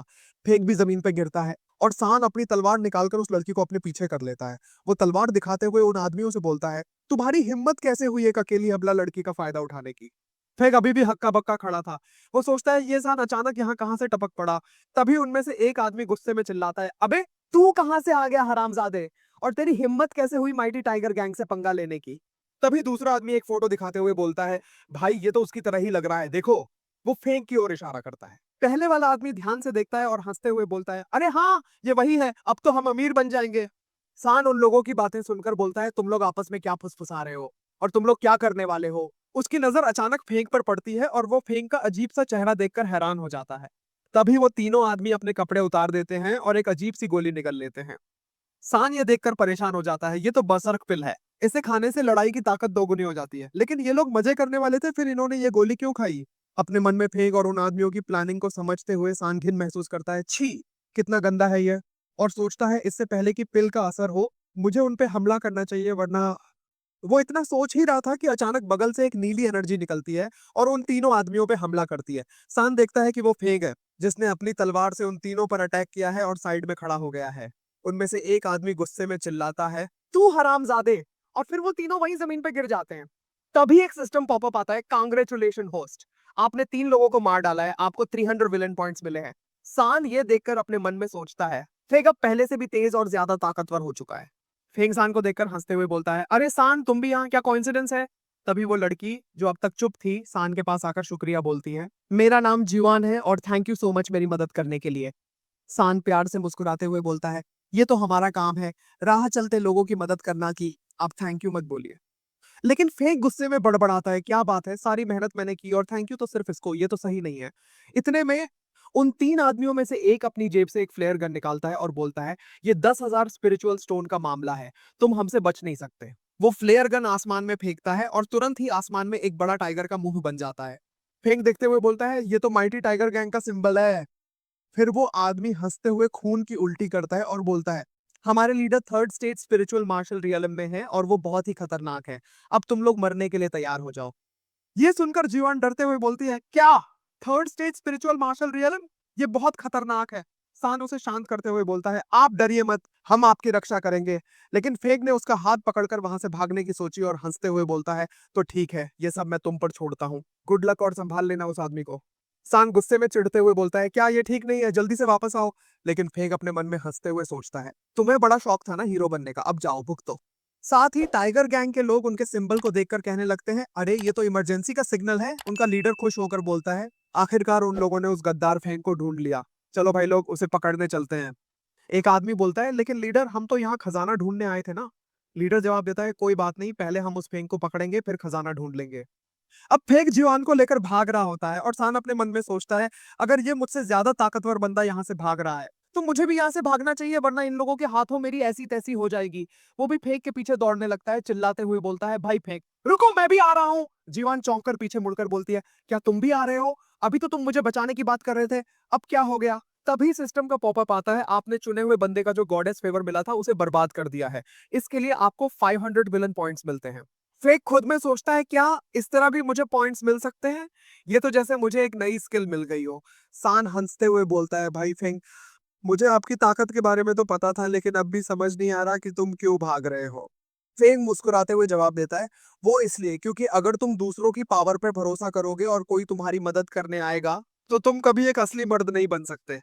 मैं अपनी पावर पे भरोसा करता हूँ, यही कारण है कि मैं बड़ा बनना चाहता हूँ। तभी सिस्टम पॉपअप आता है, होस्ट ने फिर से हिपोक्रेटिकल विलेन की तरह एक्ट किया है, फेंकने की भी हद होती है। इसके लिए आपका इन्वेंटरी स्पेस फिर से डबल कर दिया गया है। फेंक सिस्टम से बोलता है, अरे बस करो, मेरी टांग खींचना बंद करो। सान फेंक से बोलता है, आपकी सोच तो कमाल की है, मैं आपकी सोच की इज्जत करता हूँ। लेकिन फेंक सीधा अटैक करते हुए बोलता है, वो सब तो ठीक है, लेकिन तुम तो शिन के साथ तियान सिटी के लिए निकले थे, तो क्या तुम वहां नहीं गए? और तुम यहाँ क्या कर रहे हो? सान अपनी कमजोरी को छुपाते हुए बोलता है, जब मैं आपसे पिछली बार लड़ा था तो मैंने अपने आप को बहुत कमजोर महसूस किया था, इसलिए मैं बाहर आ गया एक्सपीरियंस गेन करने के लिए। फेंग की आंखों में एक चमक आती है और वो बोलता है, अच्छा तो तुम बाहर एक्सपीरियंस गेन करने आए हो। तभी पीछे से एक नाजुक सी आवाज आती है, वो लड़की शर्माते हुए बोलती है, मैं भी बाहर एक्सपीरियंस के लिए ही आई हूँ। क्या तुम भी एक्सपीरियंस के लिए आए हो? और तब फेंग का असली रूप सामने आता है। वो एक मास्टर टीचर का लुक अपनाते हुए अपनी 10 साल की किताबी ज्ञान का रौब झाड़ते हुए बोलता है, पिछले 10 साल से किताबी कीड़ा होने के नाते मैंने बहुत सारी कहानियां पढ़ी हैं जिनमें ऐसे प्रोटोगोनिस्ट बाहर निकलते हैं एक्सपीरियंस गेन करने के लिए, लेकिन असल में वो बाहर जाकर या तो खजाना ढूंढते हैं या नई नई लड़कियों को पटाते हैं। और इस तरह की लड़कियां हमेशा किसी काम की नहीं होती और बड़े घर की बिगड़ी हुई औलाद होती हैं, जो बस दूसरों पे निर्भर होती हैं और हमेशा मुसीबत खड़ी करती हैं। फेंग का दिमाग पहले से ही कुछ प्लान कर रहा होता है और वो आगे बोलता है, इसी का फायदा उठाकर प्रोटोगोनिस्ट उनको जाकर बचा लेता है और उनके लिए हीरो बन जाता है। और इस लड़की के कपड़े देखकर भी मुझे ऐसा लगता है कि ये भी कोई बड़े घर की बिगड़ी हुई औलाद है जो घर से भाग कर आई है। तो मुझे भी मौके का फायदा उठाना चाहिए, आखिरकार कौन सा आदमी इस तरह की हसीना को छोड़ना चाहेगा। रात का अंधेरा छा जाता है और तीनों एक गुफा में जमा होते हैं जहां चिकन की खुशबू हवा में तैर रही होती है। फेग अपना गेम शुरू करते हुए अपना चिकन उठाकर बोलता है, ये लो तुम मेरा वाला खा सकती हो। जियो मासूमियत से चिकन लेकर बोलती है, थैंक यू सो मच, और खुशी खुशी खाने लगती है। फेंग के दिमाग में शैतानी विचार चल रहे होते हैं, तुम अभी मेरा चिकन खा रही हो, लेकिन बाद में मैं तुम्हारे मुलायम चावल खाऊंगा। और अपना प्लान आगे बढ़ाते हुए सान से बोलता है, पहले आधी रात में पहरा दूंगा और बाकी तुम पहरा देना, ठीक है? सान मान जाता है और फेंग बाहर निकल जाता है। बाहर आकर फेंग अपने पुराने खजाने के बारे में सोचता है, पिछली बार जब मैंने सुप्रीम बोन को निकाला था तो उसके बदले मुझे एक लॉटरी भी मिली थी, उसको तो मैंने अभी तक यूज ही नहीं किया। तो चलो देखते हैं कि मुझे इस बार क्या मिलता है। वो लॉटरी का बटन दबाता है और एक चमत्कारी घटना घटती है। सिस्टम से आवाज आती है, डिंग डोंग, कांग्रेचुलेशन होस्ट, आपने जीता है God level stealing technique non existent space snatch. Feng की आंखें फटी की फटी रह जाती हैं जब उसे पत्थर के अंदर छोटे छोटे क्रिस्टल दिखने लगते हैं। वो अपना हाथ आगे बढ़ाता है और एक क्रिस्टल जादुई तरीके से उसके हाथ में आ जाता है। इस नई शक्ति से रोमांचित होकर फेंग सोचता है, अरे ये तो कमाल की चीज है, ये तो ऐसा है जैसे आप किसी को कपड़े के आर पार देख सकते हो। उसकी नजरें जियू की तरफ जाती हैं और वो अंदर ही अंदर शैतानी हंसी हंसता है। अपनी नई पावर का टेस्ट करते हुए वो जियू की तरफ हाथ बढ़ाता है और अचानक उसके हाथ में जियू के अंदर के कपड़े आ जाते हैं। ये देखकर फेंग की खुशी का ठिकाना नहीं रहता। इधर जियू को भी एहसास होता है कि कुछ अजीब हुआ है। जब उसे पता चलता है कि उसके अंदर के कपड़े गायब हो गए हैं तो वो हैरान होकर सोचती है, ये क्या हुआ और मेरे कपड़े कहाँ गए? वो अपने आसपास देखती है और सोचती है, यहाँ पर केवल हम तीन लोग ही हैं, मैं, फेंग और ये सान। फेंग तो अभी बाहर पहरा दे रहा है और फेंग तो अभी 8 साल का छोटा बच्चा है। और तभी उसे समझ में आता है, तो बच गया ये हरामी सान। अचानक एक जोरदार थप्पड़ की आवाज गूंजती है। जियू, जिसका गुस्सा किसी ज्वालामुखी की तरह फूट रहा है, सान के गाल पर एक करारा थप्पड़ जड़ देती है और चिल्लाती है, जल्दी से वापस कर उसे हरामी। फेग, जो अपनी शैतानी चाल में कामयाब हो चुका है, नाटक करते हुए अंदर आता है और पूछता है, जियू क्या हुआ? सान ने तुम्हारा क्या ले लिया? जियू आग बबूला होते हुए सान की तरफ इशारा करती है, तुम इससे ही पूछ लो इसने क्या किया है। और तभी जैसे किसी विलन की कामयाबी का जश्न हो, सिस्टम पॉपअप आता है, कांग्रेचुलेशन होस्ट, आपने सक्सेसफुली चुने हुए को फंसा दिया है और गॉडेस द्वारा उसके मन में नफरत भर दी है। इसके लिए आपको 5 विलन पॉइंट्स मिलते हैं। मासूम सान, जो इस खेल का मोहरा बन चुका है, अनजान बनते हुए बोलता है, पता नहीं इसको क्या हुआ है, लगता है ये पागल हो गई है। फेग भी अपनी शैतानी चाल को छिपाते हुए बोलता है, मुझे भी नहीं पता इसको क्या हुआ है। लेकिन कहानी में एक नया ट्विस्ट आता है जब बाहर से एक दहाड़ने की आवाज पूरे जंगल को हिला देती है। सान, जो हमेशा हीरो बनने की कोशिश करता है, बोलता है, नहीं ये ठीक नहीं है, लगता है बाहर कोई खतरनाक चीज है, हमें जाकर देखना चाहिए। फेंग, जो अब अपने विलेन किरदार को और मजबूत करना चाहता है, सोचता है, पता नहीं ये हमेशा हीरो की तरह एक्ट क्यों करता रहता है। लेकिन फिर अपनी चाल चलते हुए वो भी दौड़ पड़ता है और अपनी क्विक स्किल से शान से आगे निकल जाता है। और फिर शुरू होता है एक शानदार एक्शन सीन। एक विशालकाय टाइगर जियू को अपना शिकार बनाने की कोशिश कर रहा होता है। फेंग, जो अब हीरो बनने का मौका नहीं छोड़ना चाहता, चिल्लाता है, जियू तुम चिंता मत करो, मैं आ रहा हूं, मैं तुम्हें बचा लूंगा। वो एक फिल्मी हीरो की तरह जियू को गोद में उठाकर हाई जंप लगा देता है। जियू, जो अब फेंग की बहादुरी से इंप्रेस हो चुकी है, शर्माते हुए सोचती है, यार ये बंदा तो कमाल का है। और फेंग एक पेड़ पे आकर रुकता है और जियू बोलती है, अगर तुम सही समय पे नहीं आते तो पता नहीं मेरा क्या होता। Thank you so much. तभी वह टाइगर उस पेड़ में जोर से टक्कर मारता है। उस टक्कर के इम्पैक्ट की वजह से पूरे पेड़ में वाइब्रेशन होने लगती है, जिसकी वजह से जियू का बैलेंस बिगड़ जाता है और वह गिरने ही वाली होती है। फेक उसे बचाने की कोशिश में उसे गलत जगह से पकड़ लेता है और अपने मन में सोचता है, अरे नहीं यार, मैंने तो इसको गलत जगह से पकड़ लिया। और बोलता है, अच्छा हुआ इसने इस पर ध्यान नहीं दिया। और अपना हाथ जल्दी से हटा लेता है। और फेंक जियू से बोलता है, तुम यही इंतजार करो, मैं जाकर उस टाइगर बीस्ट को संभालता हूँ। तब जियू शांति से बोलती है, तुम अपना ध्यान रखना। और फेंक वहां से नीचे कूद जाता है और उस टाइगर के पास आ जाता है। ऊपर से सांड चिल्लाकर बोलता है, भाई फेंक, बेवकूफी मत करो, इससे तुम अकेले नहीं जीत सकते, हमें मिलकर इसे हराना होगा। तब फेंक स्टाइल मारते हुए बोलता है, तू चुप कर यार।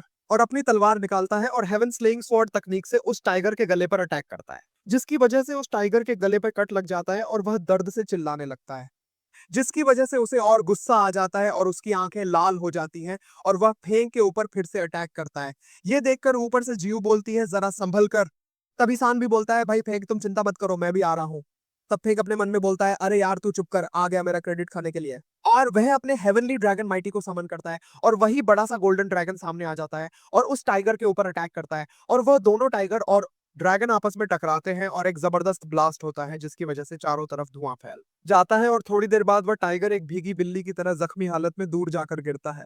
सिस्टम फिर से पॉपअप करता है, आपने चुने हुए के अवसर को बर्बाद कर दिया गॉडेस के फेवर को हासिल करने के लिए। इसके बदले आपको मिलता है 500 विलन पॉइंट्स। तब सान हैरानी से बोलता है, तुमने इतनी आसानी से कैसे हरा दिया? तभी जियो भी आ जाती है और बोलती है, फेंग तुम तो काफी स्ट्रांग हो। तब फेंग बोलता है, हाँ हाँ, ये उतना भी खास नहीं था। लेकिन इस सारी बहादुरी का असर फेंग की बॉडी पर भी पड़ता है। उसकी पूरी बॉडी कांपने लगती है और वो सोचता है, ये मूव है तो बहुत ही ताकतवर, लेकिन इसकी वजह से मेरी बॉडी की पूरी एनर्जी कंज्यूम हो गई। ऐसा तो तब भी नहीं होता था जब मैं अपनी गर्लफ्रेंड के साथ बेड पे रात भर मजे करता था, तब भी मेरे पैर इस तरह नहीं कांपते थे। अचानक पीछे से टाइगर गैंग के बंदे आ धमकते हैं और उनका लीडर जैसे कोई खूंखार शेर दहाड़ता है, ताली बजाते हुए बोलता है, वाह यंग मास्टर, कमाल का स्किल है आपका। और फिर उसकी आवाज में जहर घुल जाता है, लेकिन अगर हमारे लोगों के मर्डर का जवाब नहीं मिला तो शायद आपको भी इस दुनिया से विदा लेनी पड़ जाएगी। तभी फेंग बोलता है, अबे ओ सुन, वो मेरे बड़े भाईसान है, पहले उनसे निपट के दिखा। और जियू का हाथ पकड़कर भागने लगता है। पीछे मुड़कर चिल्लाता है, बड़े भाई ये रहे आपके लिए कुछ खिलौने, जल्दी निपट कर आ जाना। और यहीं पर सिस्टम का पॉपअप आता है, डिंग बधाई हो होस्ट, आपने एक बार फिर चुने हुए को मुसीबत में डाल दिया, लीजिए 2000 विलन पॉइंट्स का इनाम। गैंग लीडर अपनी आर्मी को हुक्म देता है, मैं इस हीरो को संभालूंगा, तुम लोग जाओ उस फेंक के पीछे। उसके सभी लोग जोर से बोलते हैं, जी सर, हम समझ गए, हम जाते हैं। और सांग के दिमाग में चल रहा होता है, ये तो थर्ड स्टेज स्पिरिचुअल मार्शल है, बाप रे, इसके साथ मुकाबला करना उतना आसान भी नहीं होगा। तभी वो लीडर अपनी विशालकाय कुल्हाड़ी को हवा में लहराते हुए सान पर टूट पड़ता है और दहाड़ता है, अबे ओ ले, अब तू अपनी मौत को गले लगा। और दूसरी तरफ का नजारा देखो तो फेंक बाकी के आर्मी को धूल चटा के जियू का हाथ पकड़े भागता हुआ चिल्लाता है, भाग बे भाग, जान बचानी है तो पैर उठा। लेकिन जियू, जो कि अपने सान की फिक्र में डूबी हुई है, बोलती है, अरे लेकिन सान का क्या होगा? तब फेंक उसे समझाता है, अरे पगली, वो तो हेवन का चुना हुआ है, उसकी पावर के आगे ये सब कुछ नहीं है। जियू हैरत से पूछती है, क्या सच में वो इतना खतरनाक है? लेकिन तभी एक बार जियू की पीठ पर पड़ता है और उसकी चीख के साथ खून का फव्वारा फूट पड़ता है। फेंक का दिल दहल जाता है, जियू। और जब पीछे मुड़कर देखता है तो एक अधमरा सा कमीना वहां बैठा मुस्कुरा रहा होता है। फेंक का खून खौल उठता है और गरजता है, हरामखोर। और एक ऐसा घूंसा मारता है कि वो बंदा पेड़ से टकराकर सीधा यमलोक पहुंच जाता है। फेंक बेचारी जीव को गोद में उठाता है, लेकिन क्या करे बेचारा, पिछली फाइट में अपनी शो ऑफ के चक्कर में इतनी पावर फूंक दी कि अब खुद के पैर लड़खड़ा रहे हैं। अपने दिमाग में सोचता है, ये क्या मुसीबत आ गई, एक तो इतनी पावर वेस्ट कर दी और ऊपर से ये लड़की भी। तभी सिस्टम पॉपअप होता है और बोलता है, लगता है होस्ट ने अपनी सारी स्ट्रेंथ को खो दिया है, आप चाहे तो 1000 विलन पॉइंट्स के बदले अपनी स्ट्रेंथ को रिकवर कर सकते हैं। यह सुनकर फेंक के तो जैसे दिमाग में बम फट गया और बोलता है, क्या 1000 पॉइंट्स के बदले, जल्दी से एक्सचेंज करो, जल्दी करो, जल्दी करो। तभी सिस्टम पॉपअप होता है, डिंग डोंग, कांग्रेचुलेशन होस्ट, आपने अपने 1000 विलन पॉइंट्स के बदले अपनी 10% स्ट्रेंथ को रिकवर कर लिया है। ये देखकर फेक अपने मन में बोलता है, मुझे पता था ये सिस्टम बहुत हरामी है, इतनी आसानी से इतना सब कुछ नहीं देगा। और गुस्से से बोलता है, जल्दी से 9 बार और एक्सचेंज करो फटाफट। और फिर 9 बार सिस्टम पॉपअप होता है, कांग्रेचुलेशन होस्ट, आपने 10% स्ट्रेंथ रिकवर कर लिया है। और फिर सीन बदलता है जहां फेक अपनी नई मिली पावर से जियो को हील कर रहा है। उसके सीने पे हाथ रखकर सोच रहा है, क्या बकवास सिस्टम है यार। पीछे चोट लगी है और मुझे बोल रहा है आगे से हील कर। पता नहीं कैसे काम करेगा ये पागलपंती। लेकिन जब पलट कर देखता है तो जीव धीरे धीरे ठीक हो रही होती है। अपने हाथों को ऐसे देखता है जैसे कोई जादूगर अपनी जादुई छड़ी को देख रहा हो और सोचता है, बाप रे, ये तो सच में काम कर गया, मैं तो खुद ही हैरान हूँ।